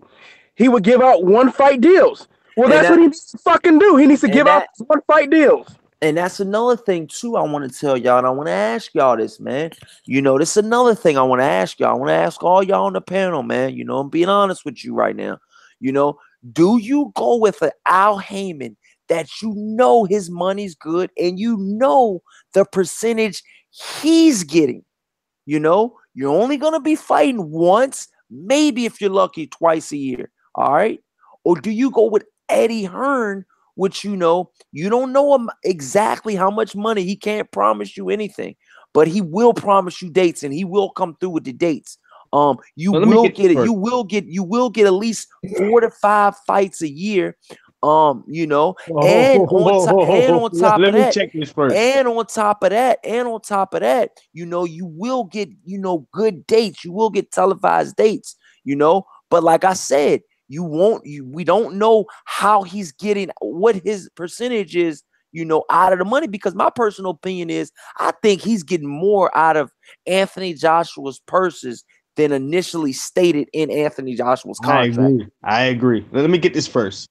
But let's check here. Let's check this box off right here before I say anything. New York, the Barclays Center, Daniel Jacobs, Big Baby Miller, headlining. Okay. Horrible numbers. Horrible. All right, so what do you want us to check off? We want to check off the fact that these guys are both from that town, right? This is their town, supported by Eddie Hearns, the first headliner of Big Baby Miller, or whatever, Daniel Jacobs. It's not the first, but Daniel Jacobs is headlining. Well, who was headlining? Was it Big Baby or Daniel Jacobs? I want to say it was Daniel Jacobs, excuse me. But horrible. Underneath, with Jacobs just dealing with Heyman in the past, fighting Golovkin, which he was not with Eddie Hearns to get that fight. Successful fight. People are talking about his name. Thousands of videos on YouTube. And credibility all around the map with no Eddie Hearns in sight. Okay? Now let's get back to what we're saying. The original point was, do you take Al Heyman as your guy, get 1 fight a year, possibly, right? Depending on what your marketability is. Or do you take Eddie Hearns getting, what did you say, 4 to 5? 4 to 5 fights a year. Let's say 3 to 4, because that's a little bit more realistic. 3 to 4. I mean, it's depending on where you are at in your, career. Because I mean, he got fighters that's fighting 6 times a year. Eddie Hearns has fighters right now that's fighting 6 times. Yeah, but that's when they're like they're real young. You may get. Let me say this real quick. You may get 3 to 4 fights a year, but you're getting way less money. So that's why you can go with Eddie Hearn to rent you for 1 fight. But with that less money, you're getting more exposure as well. So you gotta weigh it out. You can still stay with Al Heyman. Callie, there's no right or wrong answer. Right. I just want to put. Let me finish on my point. I'm gonna send it right to you. Okay, this is my point. Okay, for Al Heyman, let's say, as he say, the average 1 fight a year. Okay, if you have to start him, like he says, if you're on an Errol Spence Jr.'s level, absolutely not. You're getting 3 fights a year. It's about supply and demand. Because he asked for that. Because he asked for that. Errol Spence directly, he said, I'm going to get you. I'm going to cover you. I got you. I swear to God, I got you. I understand where you're coming from. Look, on an Errol Spence Jr.'s level, let's use him real quick. You are supply and demand. You are on high speed demand, as well as a Terrence Crawford for top rank, which means that people want to see you scrap all year long. We want to know what your dates are. We want to know where the venue is. We want to know how much the tickets cost in order to get the fuck up in there. We want to know what time your fight comes on so we can turn the channel to participate in this. Because let's be fair here. Unlike any of these other promoters that we had over the years, all you have to have is a subscription to Showtime. Really, that's it. Or regular cable television channels, and you good. A lot of these fights that we've watched underneath of Al Heyman would have went underneath of the pay-per-view statute, but they haven't. But let's get to these other guys. Okay, one fight a year. Here's my deal with that. You might fight on Friday. You could fight on a Tuesday. It could be any, whatever the case is. But it's a fight that's on television that gains you new fans and interest. And also following this, you said this is what he asked for. Okay, take me, for example. Hypothetically speaking, I'm 21 years old. I've signed with Al Heyman. I'm a big puncher. I've came out the Olympics, okay? This is my whatever. This is my footing, all right? I'm knocking guys out. Nobody surpasses the second round. I will have the option to fight 2 to 3 times a year. Why? Because the action-packed style that I possess, the fans love and they want to see. We all have to build something. If you want to point to YouTube, right? Okay, back with another banger. Like people love Corey Lee because of his intensity, because what he brings to the table, because of his guests, because of him being honest with the facts. That's why you come to see Corey Lee. Pointing it back to boxing. You want to see these good fighters, Anthony Yard, whoever it is, because you know that they possess a knockout at the end of the night. Somebody gonna get their ass whooped. Okay? I don't give a fuck. You scared? God damn it. You don't know how to get out of the way of punches. You a safety first. Somebody gonna get their ass whooped. And when you know that that's going down, hell yeah. You're going to promote that fight on your channel. You're going to be talking about it. And these people will get followers and big revenue from Al Heyman. Let's get to Eddie Hearns. Eddie Hearns just hosted a card with 6 fights, right? Was it 5 or 6 fights? Right? Yeah. Hey, Callie, look at the chat, yo. Go ahead, though, Santi. Yeah. You can't remember half of these fights, dog. You can't. They wasn't big time. It wasn't like these guys were coming in here and knocking fucking heads off.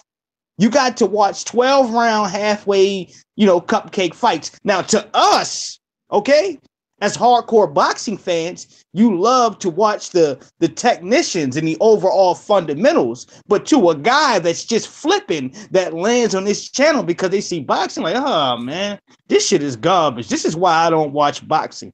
I would rather you give me 1 or 2 good bangers, be back here with another banger of hardcore action with somebody getting their ass whooped than to serve me 5 fights full of turds with a 6th fight of a smoking turd at the end. Okay? Or whatever this case. I don't want to have to wait that long for the bang. Okay? For some people that are whatever, you say you're an alcoholic, hypothetically speaking, okay? You don't want to fucking drink goddamn 7 to 8 beers. Give me the liquor right now, okay? Pass me the Cavassier right the fuck here and let me get right, goddamn it. So pretty much what you're saying is you want to see you want to see the banger straight up. You want as you being a fan. We want it now. And for those people, you can't help but say, look, they deserve. Give me it now. Give me 3 shots of Cavassier now. I want to feel right the fuck goddamn now. I don't want to keep pissing every 5 minutes. Give it to me right fucking now. People, we're dealing with the millennium of time and the internet with people with short attention spans. That's why they say when you make videos, make them 3 to 4 minutes long so folks can watch this shit and get off. A lot of people don't have that type of attention span. They're not from our era. We can watch a 20-minute video from Fanon International. Shout out to that brother. We can watch that video and see the deepness within that and get educated. A lot of these motherfuckers, they don't have it within them to sit there and, oh man, this motherfucker, he keep running his motherfucker. Yeah, you retarded. But that's what we're dealing with the science today with a lot of these nitpicky, stupid motherfuckers out here. And I'm sorry. Okay, it's facts. That's what we're dealing. Even the internet knows this. So because of that, when how you feeling it? So sum it up so Callie can go. So how you feeling? I gotta go. So how you feeling it? My point is this. So to sum it all up, is going to present you the big bang in a bag. Okay, you want to blast? God damn it, that's Al Heyman. All right, you want to sit there and play with your fucking thumbs and be sitting there looking at the sky? Go with Eddie Hearns because. One is a lot more significant than the other due to the facts and due to the overall stability of what's killing the game and what is a goddamn shame. Go ahead, Cal. Let me be going now. To the UK fan over there that think that I'm being unfair to Eddie Hearn. Eddie Hearn's a fucking liar and a piece of shit. So he can eat a fucking dick. This fan in here in the UK, look, man, I understand that. I don't know why you're a fan of a promoter. The promoter ain't worth shit. Fuck the promoter. Promoters fucking suck. All of them. They all fucking lie. Promoter's job is to sell you a great dream. Here you go, buddy. It's all. I'm gonna tell you right now. Eddie Hearn came to the U.S. being disrespectful, spitting, talking shit like he's the shit. Well, guess what? He ain't shit. He's a fucking piece of shit. He can suck a dick. He probably would. He'd probably go hang over with fucking Oscar De La Hoya, the old lying motherfucker. I can't. That's what I said. You're gonna get me a cursing tirade now, talking about that piece of lying shit. Eddie fucking Germ. What did they say? What did they say, Callie? What did they say? I mean, what did they say? I need to respect him. He's done great for the UK. Fine, he's done great for your country. But he ain't done shit over here. What the fuck has he done for? What is the fuck has he done for Danny Jacobs? They couldn't even sell 8,000 tickets when Big Baby Miller and fucking Danny Jacobs are from fucking Brooklyn. Deontay Wilder's from Alabama. That is not even close to Brooklyn, dude. That ain't even close to Brooklyn. He came over there and stole 14,400 seats. You know who else sold over 10,000 seats? Adrian Broner, who's from Ohio. That's not close to New York, dude. So just that, what do you think? Them old silver tongue Eddie Hearn came over here and can't do shit. Only thing he could do is come over here and lie. Fuck that guy, man. I can't stand the bastard. I don't like the motherfucker. I don't like liars. So if you're telling me to show him some respect, I will never show a liar respect. I can never show someone who's deceitful respect. Tyrone the Dash says Danny Jacobs is making good money and he's not complaining. Broner is selling because of his antics. So what? He's still selling without Eddie Hearn, right? Because that's what you're trying to say. He needed Eddie Hearn. Eddie Hearn, what the fuck has Eddie Hearn done over here, dude? He hasn't lifted Danny Jacobs' profile. Danny Jacobs' profile is exactly where it was before he signed with Matchroom Boxing. I'm telling you that right now as an American who lives here. Eddie Hearn has done nothing for Danny Jacobs. Not a fucking thing. Yeah, maybe he's gave him a couple 100,000 more than what he was already getting. But his profile hasn't been lifted. He was promised Canelo Alvarez to Triple G. He's not getting them anytime soon. You know who's next in line to get them? Jamal Charlo, a man who's not with who? Eddie Hearn. So, man, don't tell me this to show that motherfucker respect. Fuck that guy. Eddie Hearn could go suck a dick and die. I don't like the motherfucker. What? He can go shit on himself and die. Right on the toilet. Right on the motherfucking pot. Wow. Damn, Callie, you went hard to paint, bro. Damn, y'all went on my boy Eddie, man. Eddie. Fast Eddie. He just trying to get $1, man. He ain't trying to die doing it. Okay. But yeah, how you feeling, World Breaker? How you feeling about this whole shit? I mean, it's hard to top, Santee and Cali. You know what I'm saying? So go ahead and try to anybody. I'm just gonna give my opinion. Go ahead, man. Eddie Hearn is what he is. He is attempting to become famous. He's like what's up, everybody? Please hit that like button and subscribe. We got some new people in here, man. Go ahead, World Breaker, man. He's an Instagram model, World Breaker. No, I'm gonna put it to you for what it really is. He's Puffy trying to get in the fucking videos, and that's just real talk. You know, when Puffy was the producer that was trying to get famous, he was in everybody's video, from Craig Mack to LL Cool J to Biggs, and so that's what Eddie Hearn. Eddie Hearn wants to be famous. Anthony Joshua is his vehicle to be famous. Al Heyman checkmated him with a $50 million guarantee. Fucked him up. Now, what you have is his so-called deal in England, which is supposed to be his financing to make his inroads into America, but you don't have the word game or the reliability as a promoter to pull the top American fighters. Danny Jacobs is literally known as a middle tier fighter, one way or the other. Yeah, he's a very good middleweight, but when we think of Danny Jacobs, he's not the first person you think of at middleweight, and that's fucked up because I see what you're saying, Tyrone. I mean, I see what everybody in the chat saying. Everybody got their own opinion, dog. That's what make this show official. Go ahead, the world break. I don't mean to cut you off, man. Oh shit, I forgot now. But anyway, let's see. Let me think. Back in. But yeah, Eddie Hearn. You was talking about Eddie Hearn. You know what I'm saying? I mean, that's what we was talking about. I was trying to formulate my phrase. What I was going to say about Eddie Hearn. My bad. Damn. It's okay. Eddie Hearn's a dead duck. He just had. Back to that again. But he said, "No, I'm real talk. He's a duck dead in the water, and he hadn't realized it yet. The guy blew his load on Anthony Joshua, and once this fight happens, I think he's likely to lose. He loses all leverage that he has, and so if your fighter's really getting paid, he'd fight in America in the first place. He wouldn't be reluctant to, like he has been. If everybody's getting money where you're at, the people in the boxing world are going to see that. Everybody's going to see that, but they're not. You signed Danny Jacobs. That's your big American coup thus far. You got Big Titty Miller on your ticket, and Big Titty ain't doing nothing. You know, they can't sell shit to a toilet. Bottom line. And so his body of work isn't work. Al Heyman's body of work, he basically has he's basically cornered the market on good fighters. And so even though they don't fight as frequently, even though they're not doing what we want them to do, we can force that issue. I've been talking about that all day. We'll be able to force that issue after a while. But Eddie Hearn has nothing, and you're seeing it. That $50 million guaranteed that he has nothing. All that shit he's talking about, we're going to be in America, we're going to be in the UK. Motherfucker, I put $50 million on the table. We fight where the fuck I say we going to fight. And guess what? They're going to be in Las Vegas either in November or December. And that's the bottom line. Because, World Breaker said that shit. And this is another thing, man. This is a big topic that I have been wanting to bring up on this channel. And I'm glad I got all of you guys on there.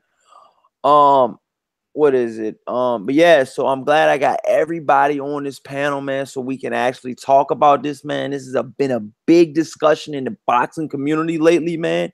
And I want all of you guys' opinion, man. Where you're gonna get it hard, you're gonna get it hardcore, and you're gonna get it here first for all you fans that may be watching this tomorrow or live watching this now, man.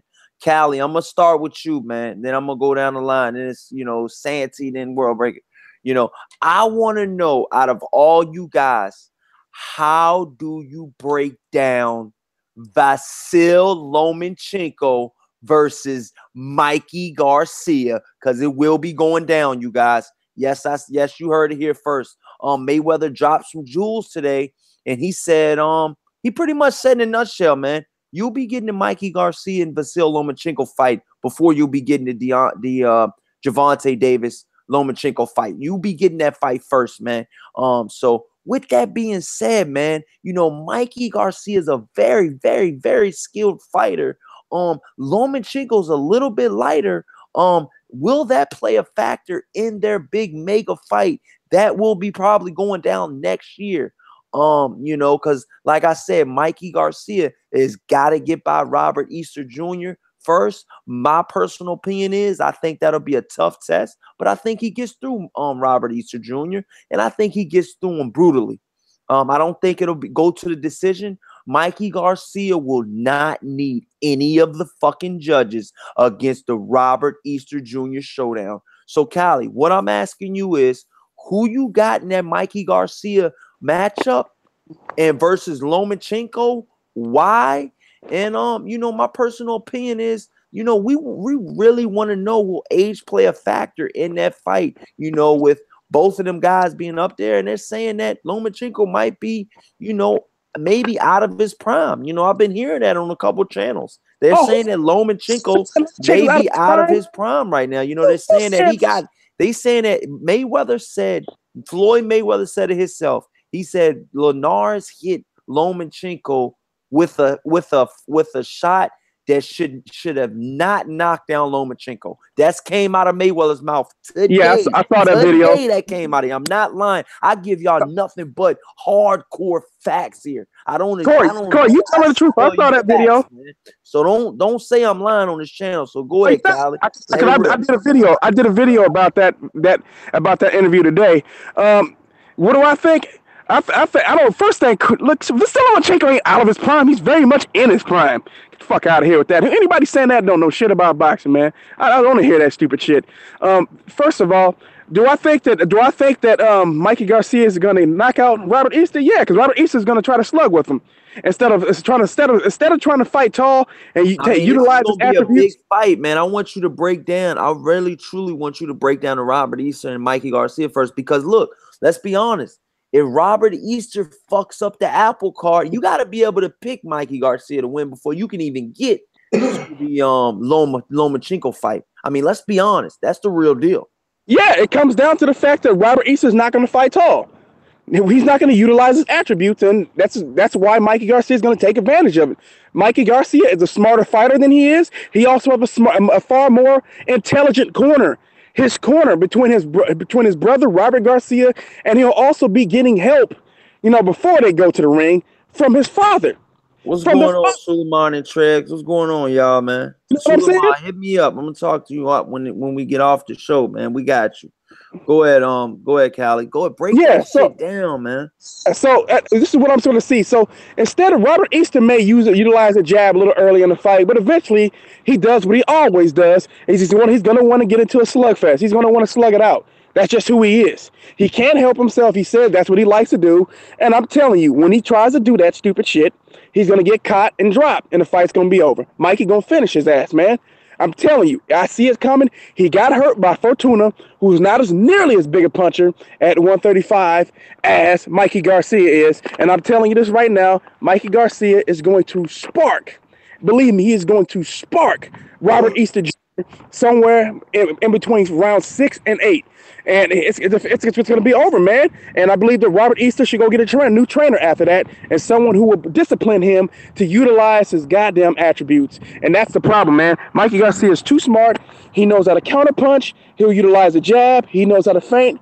He has really good footwork. Mikey Garcia is probably one of the most 2 or 3 fundamentally sound boxers in the entire sport. So I'm just telling you that right now. Mikey's going to decisively beat Robert Easter Jr. because Robert Easter Jr., even though he'll bring the fight to Mikey, he's not going to fight smart enough to beat Mikey.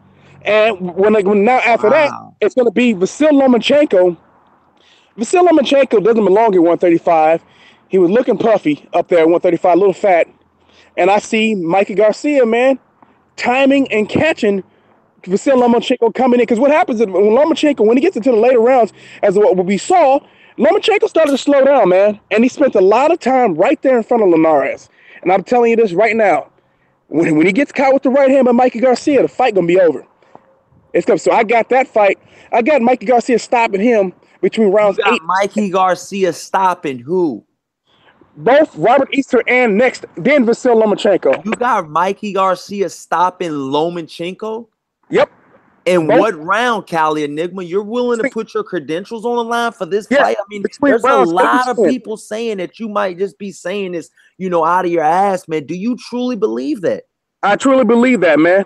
I truly believe that. I like Vasyl Lomachenko. I only think two fighters can beat. And are you being biased because Mikey Garcia is from Cali? I like Mikey Garcia, but I'm not being biased here. I'm actually looking at how Vasyl Lomachenko is he's matter of fact, he's hittable, man. He's very, very hittable, and he wears down. And the fight will be at 135, so he's getting ready to vacate his 130-pound belt. So I'm just telling you this right now. Vasyl Lomachenko is too small to be at 135, man. He doesn't belong up there. His body can't acclimate up there because he's a smaller guy.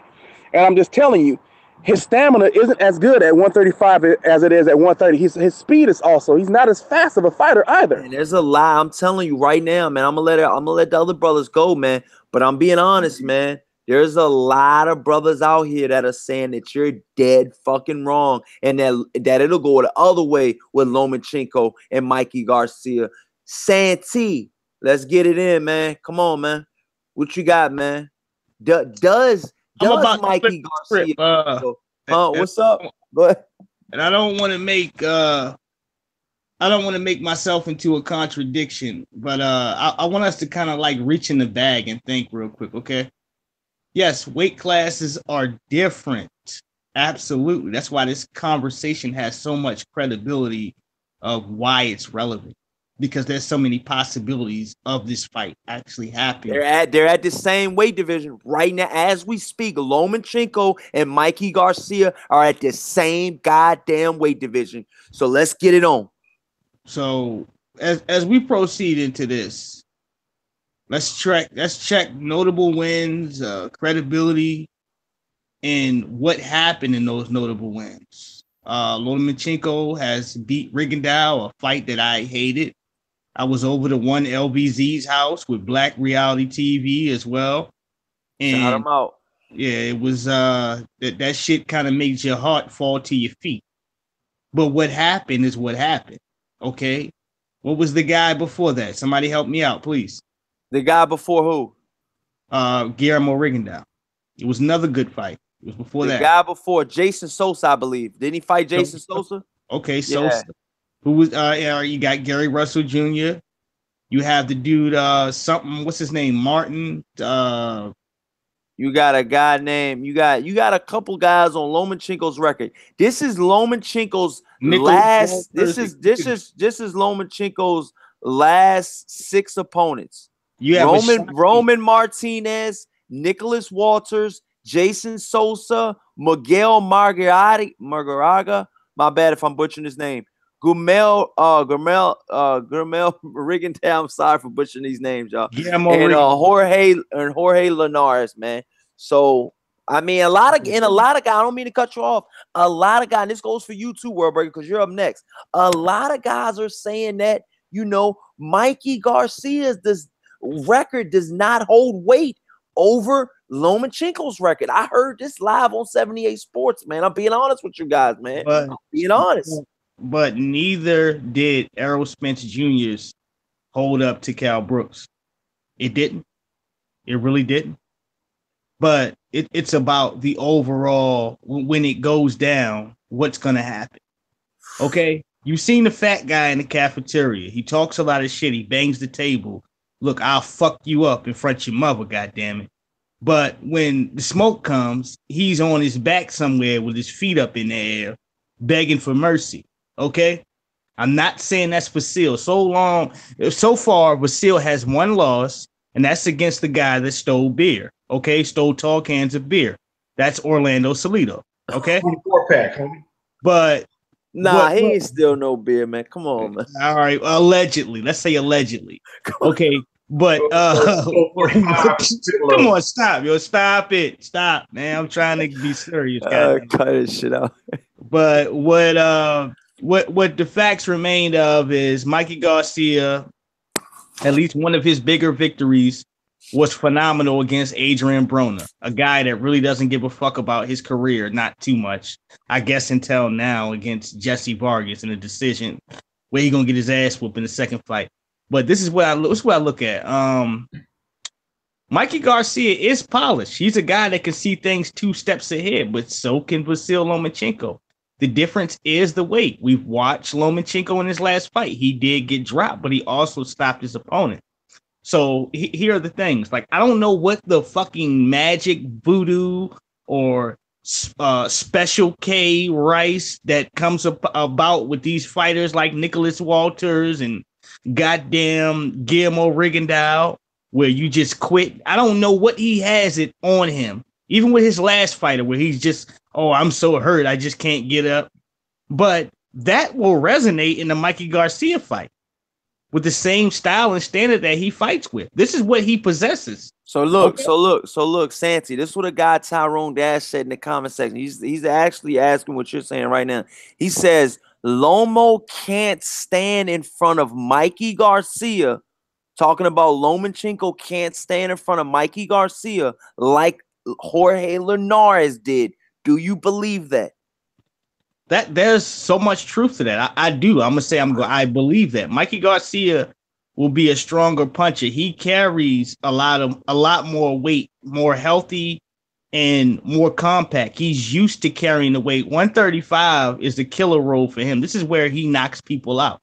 It's the same way for Floyd at 140 or 135, preferably. At that weight, he's gonna knock you the fuck out. I mean, at 147, it's pity pat punches, but you gotta understand though, man. Lomachenko's got those angles, man. Doesn't he, World Breaker? I mean, I'm being honest, man. Lomachenko's got those angles. Let me get to my last point, and then I'm gonna touch on the angles. I'm so sick of this angle shit. Let me tell you something.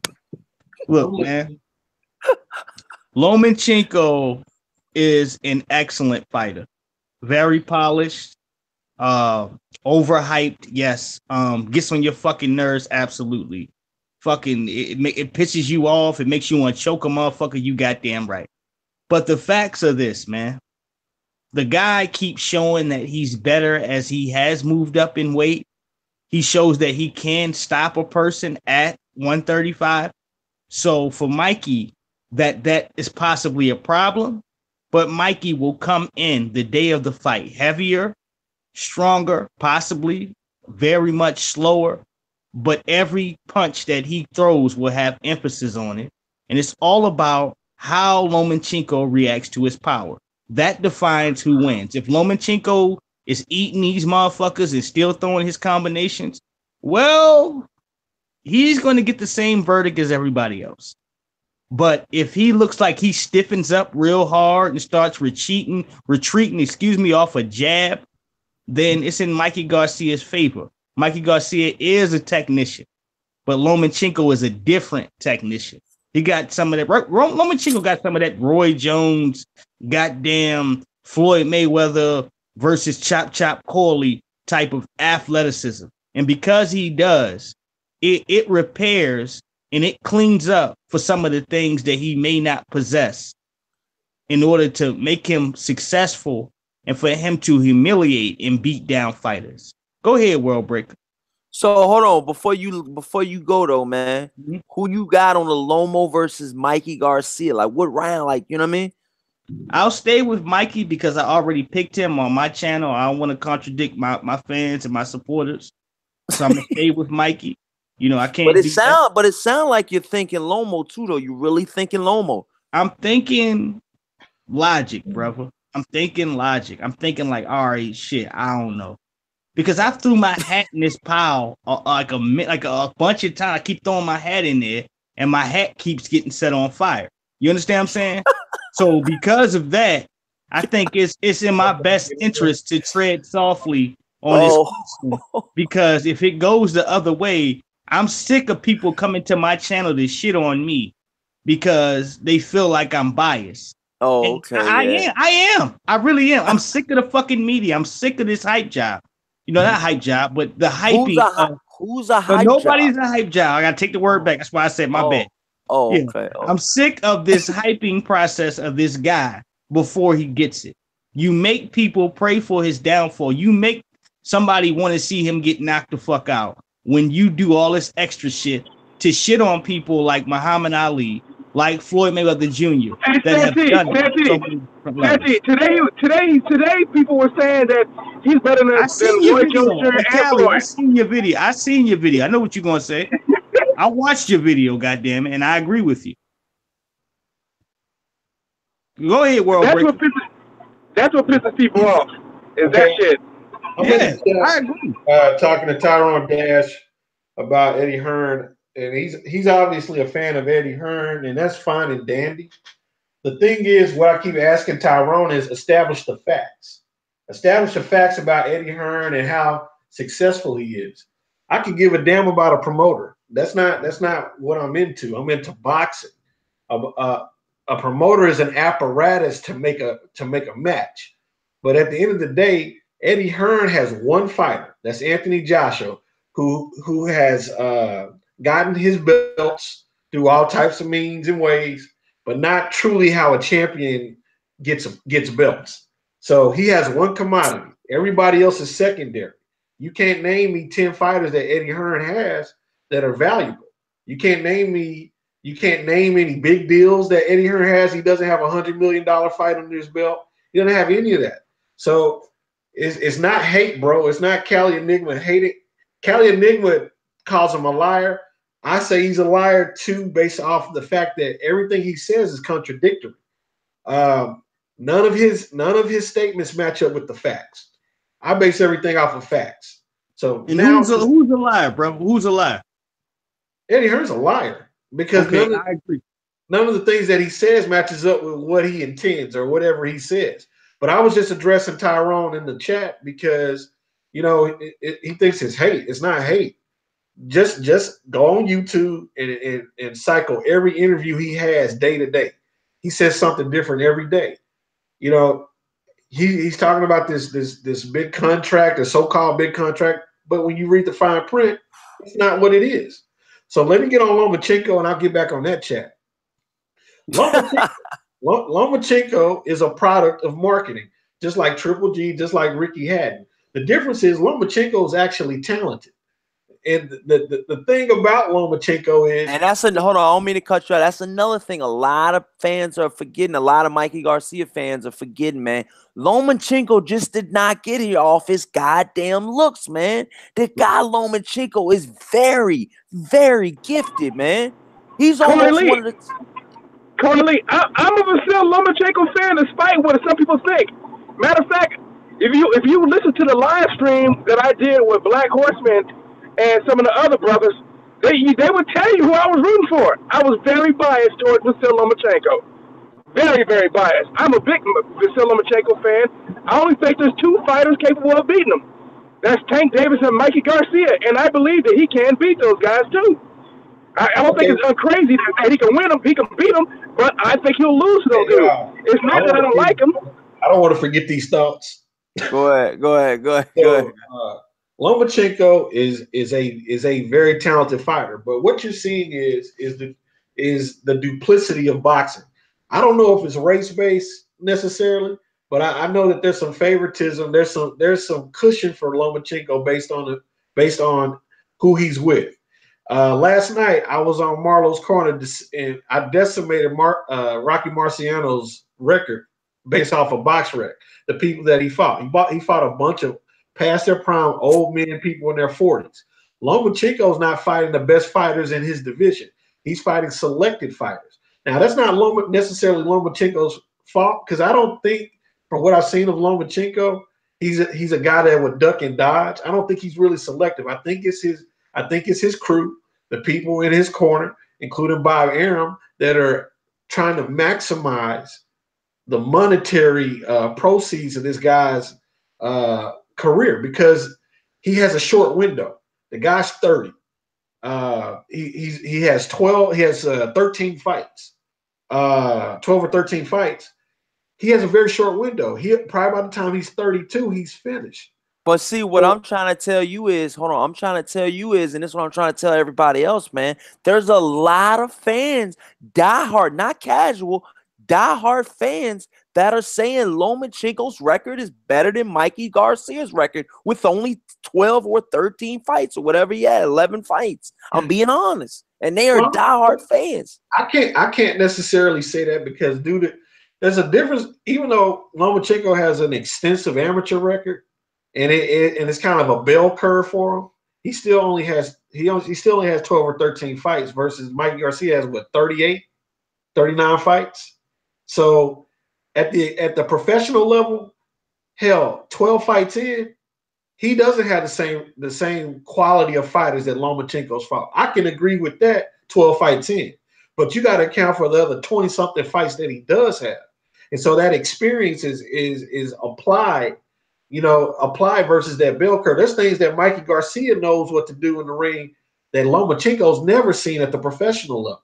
So you can't necessarily say that it equates to the same thing because Lomachenko is still a 12, 13 fight veteran versus a 38, 39 fight veteran.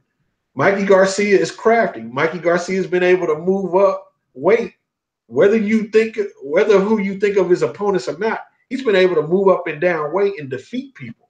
He's been able to get belts, even though he's not trying to clear out divisions.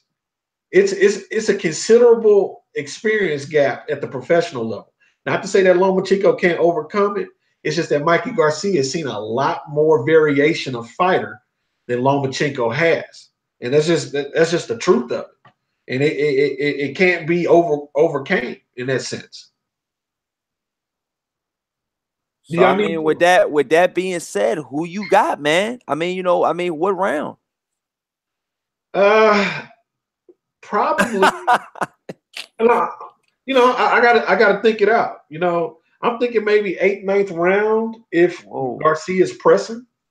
If it doesn't happen, so you got Lomachenko winning? No, I got Garcia winning. So all three of y'all are picking Garcia. Yeah, but I can break down why I'm picking Garcia, and I'm not saying everybody else didn't because I was in the chat. I was halfway paying attention. So why the hell are you picking Garcia like the rest of them? Because Garcia's experience, just like for the record, man, I'm gonna say mine after they say theirs, man. Y'all might be shocked. Go ahead, man. The thing is, Garcia's experience is his advantage. It doesn't matter. It doesn't matter how cute Lomachenko looks in the ring. Pity pat shots to set up a big shot will not work against a guy that's fought at the championship level for so long. Mikey Garcia is obviously crafty, no matter what you think of him. Lomachenko is still a 12 fight fighter at the professional level. He can move in the ring. He can do this and do that. But what can Mikey Garcia do to counter that? Shit, you had him fighting Adrian Broner. And that's another thing too, man. Rocky Martinez has dropped, Mikey Garcia, man. Let's be honest now, y'all. We can't shy away from the fact at 126, he's been dropped. Bro, he's been dropped. He knocked out fucking Lennox Lewis. So what? That shit up. I'm being honest now, y'all. 126 pounds. Anything can happen in any given contest between two people. Steve Urkel can fucking knock out Hulk Hogan if he's on some shit. So look, let me hurry up and get mine out. So look, y'all, this is what I'm pretty much saying, man. Mikey Garcia is a hell of a fighter. Hold on. Hey, Callie. Not Callie. Excuse me. Corey Lee. World Breaker. Yeah. Corey Lee. We can't be surprised, brother. We're not going to be surprised because your ass is always going against the grain. So hurry up and say Lomachenko, goddammit. All right, here we go, y'all. So listen, man. Mikey Garcia is a hell of a fighter, man. And Vasil Lomachenko's a hell of a fighter, man. My personal opinion, man, is size does matter in this equation, okay? That's why Corey Lee Boxing is picking Mikey Garcia, okay, y'all? I'm being honest, man. I'm picking Mikey Garcia. I'm picking Mikey Garcia. This shit here. I'm picking Mikey Garcia, man. I'm picking Mikey Garcia, man. Team Garcia. And I'm being honest with you guys, man. Mikey Garcia is a lot bigger, than Lomachenko. We've noticed that his power does carry to the 140-pound junior welterweight division. And I mean, let's be honest, man. Mikey Garcia has speed, quickness, and great footwork as well. Lomachenko's just not the only guy, y'all. You gotta open your eyes. Open your eyes, man. You know, a lot of you guys are stuck on this Lomachenko fucking hayride, man. And let's be honest, it was almost ended by Jorge Linares, a guy that has been specifically sparked numerous times, man. And he did not get up. He did not get up. He did not reach the bell on some of those fights, okay? All three of Jorge Linares' losses are KO. KO. That means he could not finish the fight. I'm being honest with you guys, man. You know, that caliber of fighter that got stopped 3 times convincingly. And some say that they lost, that Jorge Linares lost 2 or 3 other fights. But he got this split decision win. A la Golden Boy, a la promoter. You know, you get a good promoter, you get the close decisions. Am I lying, guys? No, not at all. Hey, man, I got to address this thing because this is, we're talking about this Eddie Hearn thing. And when I ask a motherfucker, and I'm not calling you a motherfucker, Tyrone, what I'm just saying in general, when I ask somebody for facts, I expect facts. Shit. Hey, it's a fact that we breathe air. It's a fact that it rains. Show me the facts where Eddie Hearn has $1 billion deal and not a headline. Show me the details of the contract that you know. Show me Eddie Hearn's stable. Show me where he's produced big money fights. That's what I'm trying to get at. And that's I'm not talking about hate, man. I'm talking about what is your body of work. You are what your record says you are. And most people in the boxing community don't feel that Eddie Hearn is a they pretty much feel he's a wannabe Don King without the teeth. And that's just really what he's a showman, but he doesn't have anything to show. So as we know about that so-called $1 billion deal, it's two-year contracts with a 4-year option. It's not $1 billion. And so you're back, Callie. Welcome back, man. You got to state the facts. Let me say this real quick. Let me say this real quick because I gotta go. My girl, I guess one of her friends died in a car accident. So man, I'm sorry, man. I'm sorry to hear that, man. I'm really sorry to hear that, man. Everything is all right, bro. She's doing all right. But I gotta talk. Is everything all right, man? I'm sorry to hear that, man. Y'all in Cali, is that her best friend? I'm sorry to hear that. No, it's just it's a good friend of hers that she grew up with, and one of her friends that she was having animosity with, they just made amends. So I mean, that's a good thing. Good. But she want to talk to me. Man. That's another thing too, y'all. A lot of you guys in the chat that are beefing with guys for no reason, man. Tomorrow is not promised, man. Take note. Take note. Yeah. But I'm gonna finish this real quick. Oh, go ahead, Callie. You had something to say for you. What happened? You all right though, man? No, I'm good, man. I don't know the brother that died. I feel bad for him and his family, but you know what I'm saying? This is just somebody that she knew. You know what I'm saying? She grew up in a different area than me. You know what I'm saying? I'm from Oakland, California. She's from Pittsburgh, California, man.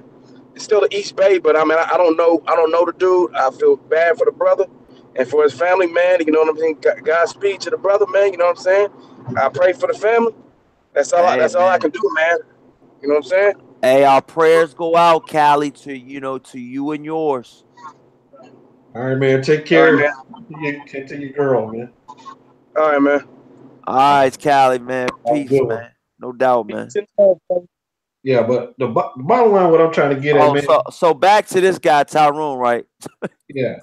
I'm just saying, I like good dialogue, but it's obvious that Tyrone, he admires Eddie Hearn, and that's fine. What do you mean he admires him? What are you talking about? He admires him. Why does he admire Eddie Hearn? He believes that Eddie Hearn is big business, and that's what he's saying in the chat. Well, Eddie Hearn is big business. He has global deals and stuff like this. And all I'm saying is, well, show me where he's done that. He made an announcement. And when you break down the contract, it's not what he said it was. And so what you have with Eddie Hearn is a guy that makes a lot of statements, and then he turns around and contradicts those statements within the same breath in some cases. The thing is, I can think of a few fighters that Eddie Hearn has. He has Anthony Joshua, of course. He has Danny Jacobs. He has Miller. And he has some other fighters. But none of these guys approach the revenues that these American fighters are getting. Show it to me. That's all I'm saying.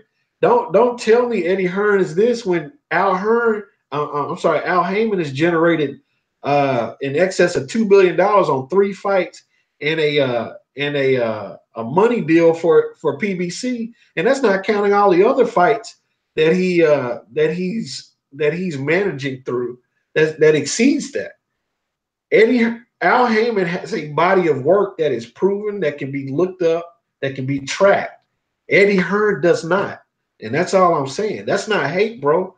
That's establishing facts. When you go to court, if you've ever been sued or if you've ever gone to court for something else, you got to prove facts. You have to establish the facts in order to prove innocence or guilt. And so you can say that, hey, I have a deal on the table, but what is the meat of that deal? It's not what you said it was. So that's been disproven. He has an option if he produces the fighters. He has fight dates, but he doesn't have the fighters. So it's not hate. It's just facts. And so I want to get you straight. It ain't. I don't hate anybody. I don't need to hate Eddie Hearn. He just lies. And hell, you can love a liar. You can admire a liar, but generally a liar will let you down because, hey, I'm gonna give you $1 million tomorrow, but he comes up with 250 grand. You'll be a little disappointed, but he lied to you. That's essentially what his deal is. Hey, I got $1 billion deal, but it's really $125 million for 2 years, and then another $125 million for 2 years. It's Tyrone Dash the God says in the chat. He just said in the chat. He says at Corey Lee Boxing, we can like Hearn and Al Heyman. I respect both of their approaches. Heyman is Jay-Z, Hearn is Diddy. But the overwhelming hate that is shown towards Hearn is not warranted. Hey, Santi, do you have anything to say about that? I mean, we'll get you in this shit too. Because, I mean, like you said, you said that Eddie Hearn. Heyman is Russell. Heyman is Russell Simmons. Heyman is Russell Simmons. Eddie Hearns is Leor Cole. Okay. Who is Leor Cole?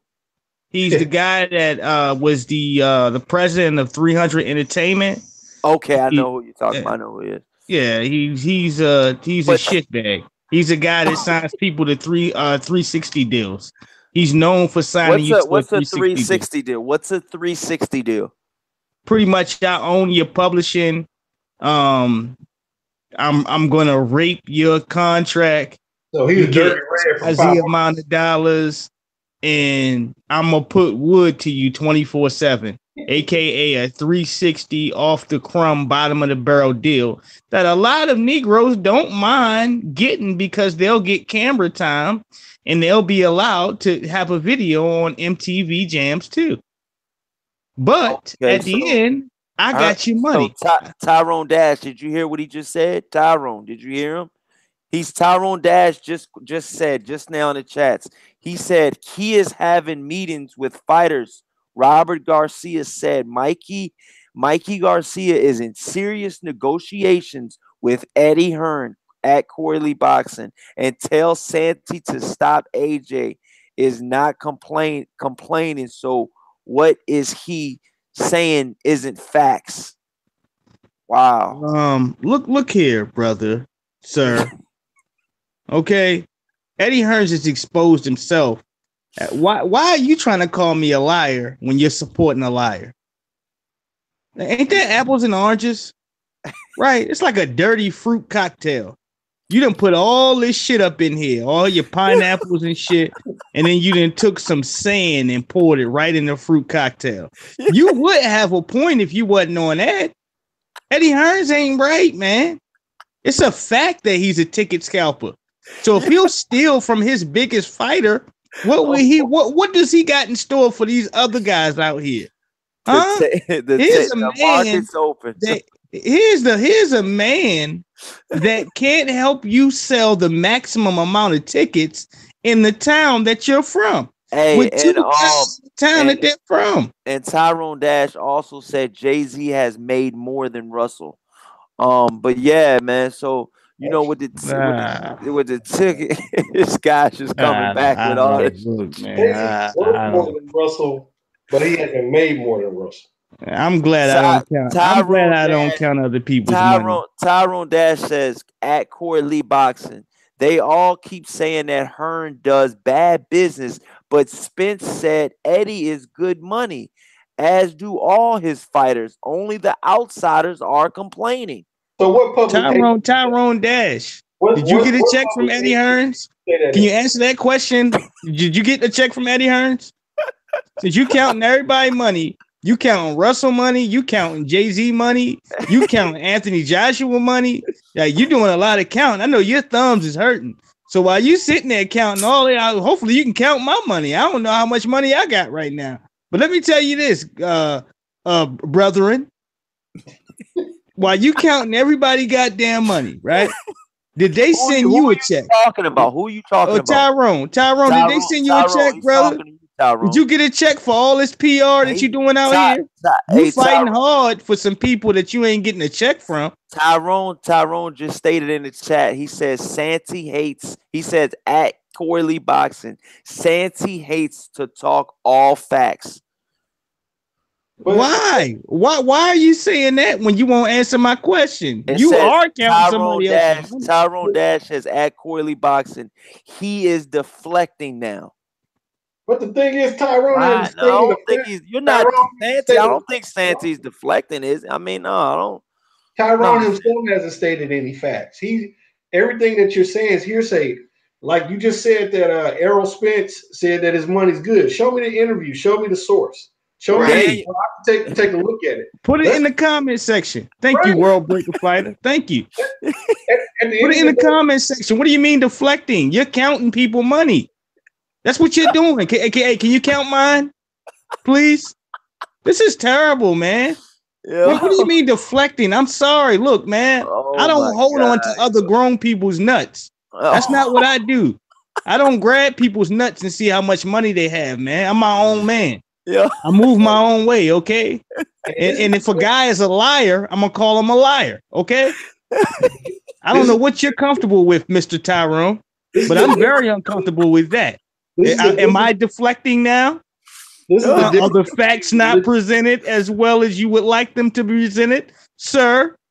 This is the difference between religious people and scientists. Oh my God! Religious people will believe whatever.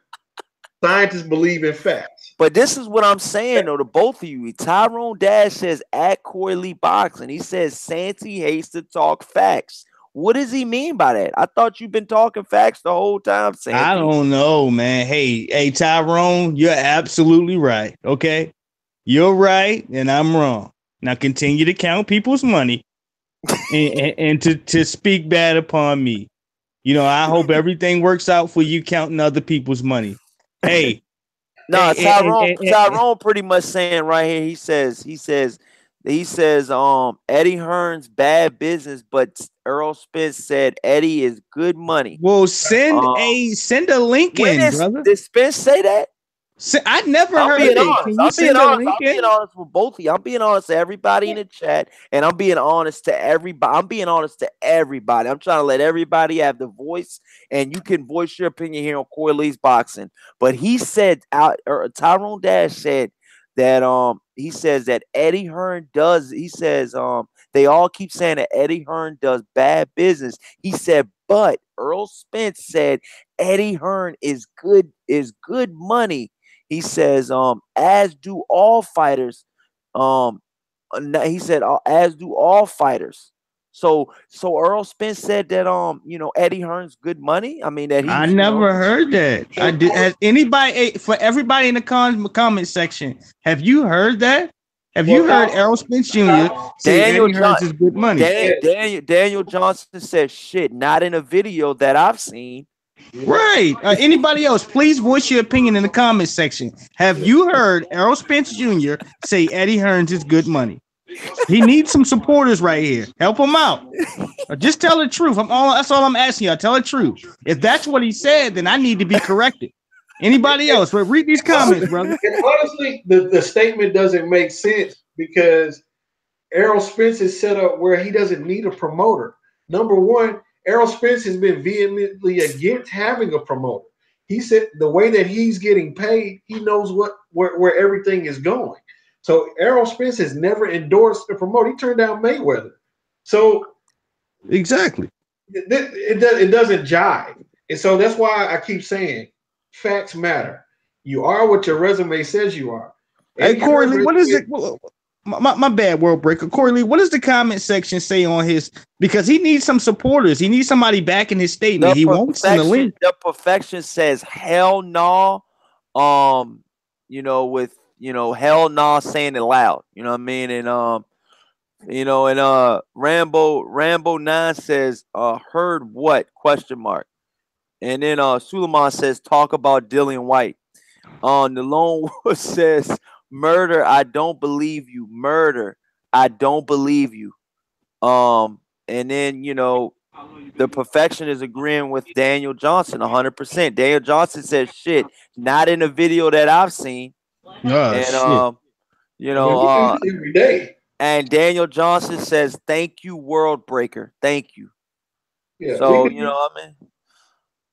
So far, he has no supporters. Where are the supporters at with this statement? Tyrone, they want to know. Tyrone, I'm trying to help you. I'm trying to help you out. Where is it? Tyrone, I'm not against you. I'm just asking you to establish your case. That's what you would do if you're an advocate or a barrister for someone like Eddie Hearn. A barrister is a lawyer in England, and they're advocates. Is Tyrone Dash? Is he in England? Huh? Who Hearn? No, Tyrone Dash. Is Tyrone Dash? He's from California, but he's from California. Okay. But what I'm saying is he's advocating for Eddie Hearn as this big global businessman, and it's just not the facts. At the end of the day, if he was a global businessman, he would be doing big. He said he actually said, apparently I have a problem when it comes to speaking the facts. I have a problem. Are you serious? Right, but I got a problem. Hey, World Breaker. Hey, Corey Lee. I have a problem when it comes to the facts. I deflect. But we're waiting for somebody in the comment section to support this claim that he has. Do you got it? Do you got it now? You didn't have at least 5 minutes to get this article. What you're talking about? He's still waiting. Lone Wolf says nobody is on Tyrone's side. It seems that's what Lone Wolf just says. No, Lone Wolf says it's not to embarrass a motherfucker at all. It's really just. Did you try to? Did you do this just to embarrass him? No, not at all. I didn't know what you said. I didn't hear you. All I want to do, I'm asking him, hey man, tell me what sources you're getting your information from. I quote Tyrone Dash. I mean, he says it here. I've been hearing y'all going back and forth the whole time. You and Tyrone Dash. Yeah. Tyrone Dash, and I quote y'all. He says they all keep saying, I guess, talking about everybody on the panel saying that he says at Corey Lee Boxing. He says they all keep saying that Hearn does bad business, but Errol Spence said Eddie is good money, as do all his fighters. Only the outsiders are complaining. I don't think I ever said that Eddie Hearn does bad business. I said Eddie Hearn is a liar. Oh, well, hold on, World Breaker. That must include him if he has no evidence. Right. If nobody will support him, aren't you an outsider? Right? What are you talking about? I'm running away from the facts, but I'm waiting for him. Can I do both? All right. I can't jog and goddamn eat bubblegum at the same time, right? That's what he's saying. Tyrone Dash just said, he said at Corey Lee Boxing. He just said it, y'all. He just rebutted. He says, bro, I have no reason to lie, Santi. Need to stop. Okay, let's say I believe you. Let's say I believe you though, right? Give it to us, though. Just give it to us. He says Santi needs to What's stop. the name of the video? Give us the title of the video. He says you're condescending because he won't talk like that in person, but he said it. Tyrone, I'm not saying you have a need to lie. Condescending of what, man? I hope you don't take a look, man. Hold on, Santi. I'm saying that he doesn't have a need. I'm not saying you have a need to lie. What I'm saying, you need to establish the sources and the facts. Kula Fichi. I'm sorry if I'm butchering that. Kula Fichi says link the video. He says link the video. The Perfection, another person. He says, where is the source? Question mark. The Lone Wolf says, link me to the panel. All right, man, we got you, man. Daniel Johnson says, honestly, if he pulls up a video or an article, I'm all eyes and ears. Shout out Daniel Johnson. So with that being said, Tyrone Dash, hey, man, we're all ears, man. He said, Tyrone Dash says, at Corey Lee Boxing, I'm looking for the video. It's gonna be more than a video. This shit gotta be on paper, bro. Yeah. You know, the thing. Hey, Santee, he said he's looking for the video, my brother. All right, that's all we wanted, man. He didn't even have to do all that. So he wasted 10 minutes or so on what are you about to pull up? Sean Newton talking? Don't do this, man. Don't do it to yourself, man. This guy's about to run head speed into a refrigerator, a dusty refrigerator that's not even plugged up. Please stop, man. Don't do this to yourself. The next time you say anything, Corey Lee ain't even gonna read your comment, man. Don't do that, yo. Please. Look, we understand when we're wrong. Sometimes we make mistakes. I make mistakes all the time. You understand what I'm saying? It's cool. We human. But don't do this to yourself, man. What time of night is it right now? Goddamn. It's 2:39 in the East Coast. Don't do this to yourself in the morning. Don't do it, dog. Please, man. Shit. Let me get this chicken out the microwave, man. Yeah. This is some bullshit. Damn, what the fuck? Hey. I just, hey, man, motherfucking world exists on facts. I don't want to believe. Oh shit! I don't want to believe something that I don't know is a fact. Oh, the Perfection said he's hearing Jeopardy music. You're doing that Black Jeopardy music.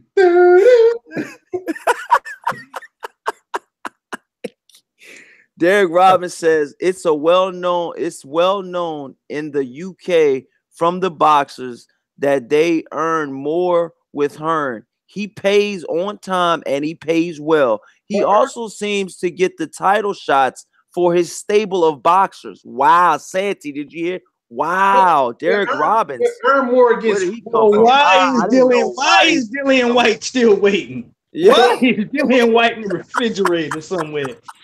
That bitch is in the back of the. He's in the back. He's next to the military jacket right now. When they say more, show me numbers. Show me where they earn more than a Heyman fighter on average. This is the shit I don't understand about boxing.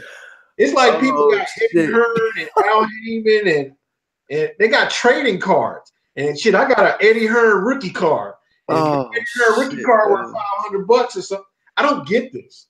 I don't get why people are vouching for these guys when they're just promoters. They don't fight. They don't do any of these things. And these facts, they don't add up.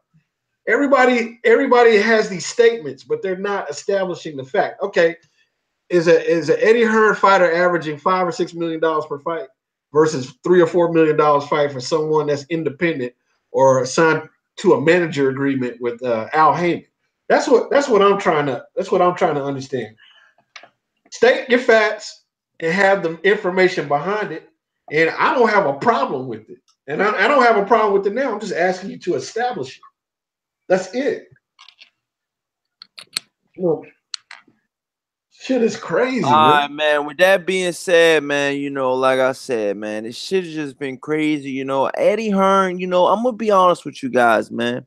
I'm looking. Everybody's looking for this fucking video. He said Kula Fachi says I'm looking for the video as well. So there's a hunt out there for the Earl Spence video, and I quote y'all: if y'all see it, there's a bounty on this video, y'all. If y'all see this video, Tyrone Dash the God at Corey Lee Boxing. He's pretty much at Corey Lee Boxing. So he says, this is my last time reading it. He says, bro, I have no reason to lie, Santi. needs to stop condescending because he won't talk like that in person. But he said it. Damn. Look, man. Let me tell you something. What that Look, mean? I hope you don't think I'm intimidated by you. Yeah. Okay. I pray you never run up to me. Okay. My real name is Santee. Okay. So if you run a Santee Walton, that's my real name. Okay.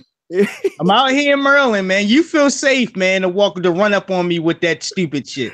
But in the meantime, find your video. We're talking about your video. Because now you don't want to talk. Oh, hold on. Now he doesn't want to talk about the facts. He's talking about you won't in person. You won't. Or what? What are you going to do? I'm sick of you internet guys. You ain't going to do nothing. You going to sit there and look crazy as you can't find this video. Hey, people in the comment section, bang on them. You mad because people in the comment section is roasting you. I ain't even say nothing disrespectful to your little weird ass. You better get out of here, man. Fuck wrong with you, clown? Now I gave you a reason to do something. My real name is Santee, okay? So go ahead. Tough guy. Clown. Hey, Sandy, go back to eating your chicken, man. We got the chat, man. We got it on lock. Good ass chicken. I bit this chicken earlier. You wouldn't believe the season I put on this damn chicken. It's some good ass chicken. You disturbed me with that bullshit. Okay, Derek Robert. Oh my God. Boxing in the UK is healthier and booming over the last 6 years. And Hearn is a massive part of that. That may be the case, but no one is giving me numbers or facts. That's all I want. Facts. Oh, Tyrone Dash, what is he talking about? Now he's saying at Corey Lee Boxing. He says, Santee, relax. He says, you not built like that. God damn, y'all going back and forth more. Damn, man. I don't know what. I mean, do you know this guy, Santee? I mean, do y'all know each? No, I don't know, man. I ain't never. I don't know why. In my Gmail, one of them stalkers. And with him, you're a weirdo, okay? You're a weirdo. You're mad because you can't find your video. Now you want to fight.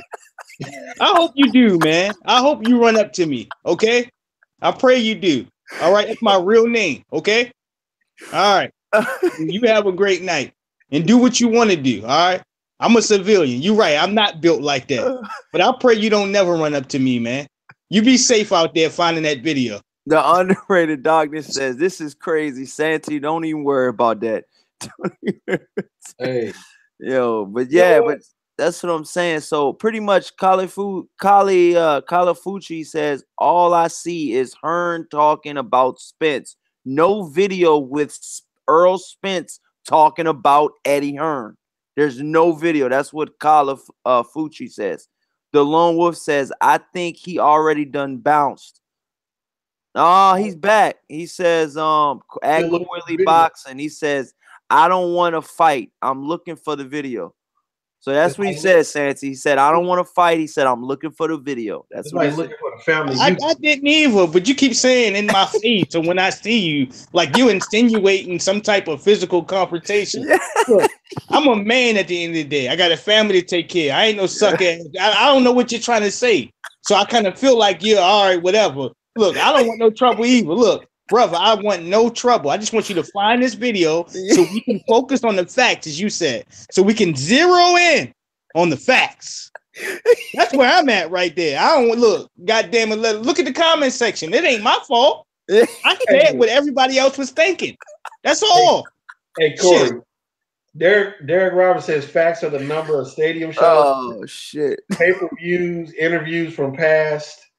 And present boxes under Hearn, Bellew, and Froch are just two of many to listen to. But this is the thing. I'm gonna hit you on that. The facts on the stadium shows, yeah, they have a lot of people show up to that stadium. But what's the gate on those boxing events? Not a lot of money. And I don't have a number in front of me, but it's not even close to an American. Thompson says at Corey Lee Boxing, he says, what's happening, fam? The Wilder fight and the Rockets. Oh, hold on. Okay, and the Rockets bounced back today. What's good? today was a good day. Yeah, man, no doubt, man. The Rockets bounced back. We back 1-1 now, baby. We looking good, like we can dethrone the fucking man-made team. God damn it, the fucking all-star team. You got 4 fucking all-star teams, and you lost to the Rockets by 22. You lost to the Rockets by 22, and you got 4 all-stars. God damn, man. Hey, Corey, H-Town, nigga.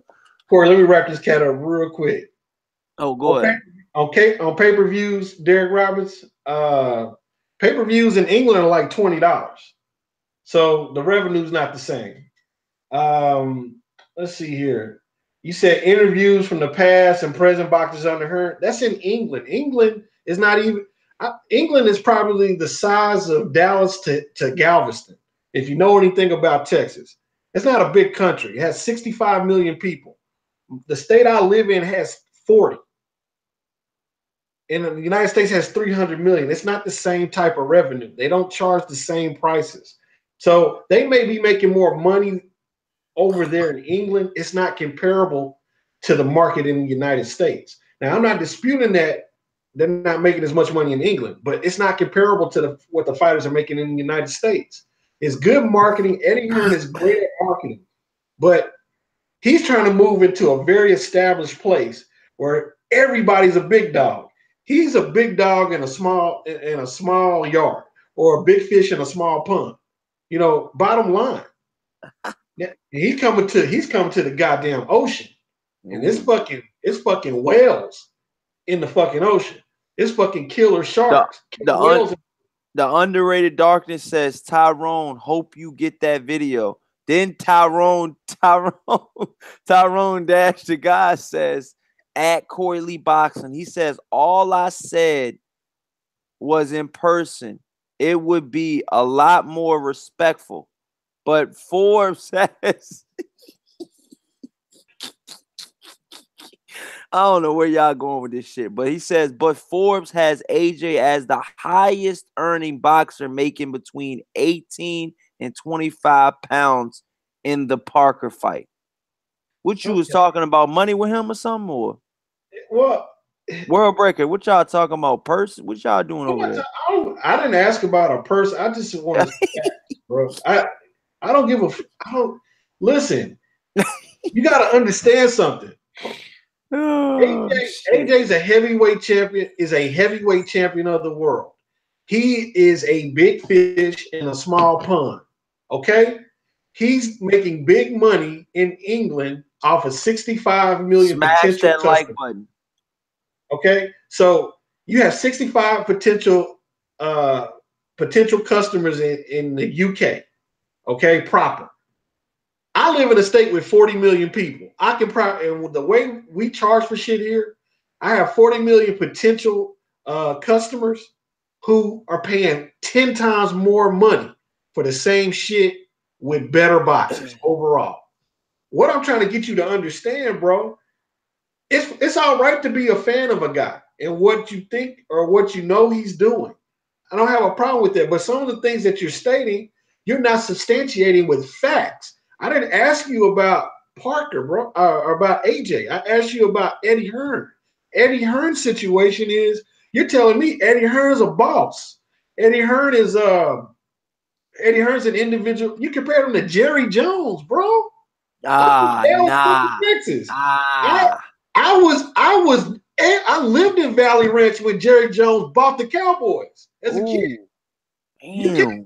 I know. I've been around that shit. Damn. He ain't Jerry Jones. Jerry Jones is the best fucking salesman I've ever seen in my life. Eddie Hearn is that. Damn. Jerry Jones don't lie. When Jerry Jones says he's gonna do something, that motherfucker. It cannot be fair. Would they put him in the same category? He put them in. He compared this dude to Jerry Jones. Dude, I go, hey, Jerry Jones. Oh, I'm 20 miles from Arlington. It takes me 20 minutes on a clear day to get to Arlington, where the Cowboy Stadium is. How long? 20 minutes. That's it? That's it. It takes me 25 minutes tops. It's one big deal. That stadium is so impressive. How? It's so impressive. I never been there, man. Hey, Santee, have you ever been to the Dallas Stadium? I mean, wow, I heard it was pretty They good. got $500 million in art in that bitch. That's how fucking impressive it is. We talking about Andy Warhols. We talking about Picasso's are sitting in the fucking lobbies in this place. What? Dude, Eddie Hearn ain't no goddamn Jerry Jones. It's insulting to compare him to a guy who risked everything he had to buy the Dallas Cowboys for $150 million, I think it was, back in 1989, and turn that shit into a $5 billion empire. Eddie Hearn ain't shit, bro. Based on the facts, not on hate, not on any speculation. He has not established anything in the United States where it counts. England's great, but it's small. It's just the bottom line. I can't get any clearer than that. Establish to me facts. You know, it's not hostility, bro. You want to debate. In a debate, you establish facts. You convert me in your argument by establishing facts, not fucking fan fiction. And that's what I'm getting from you. I'm getting fan fiction. I'm not getting facts.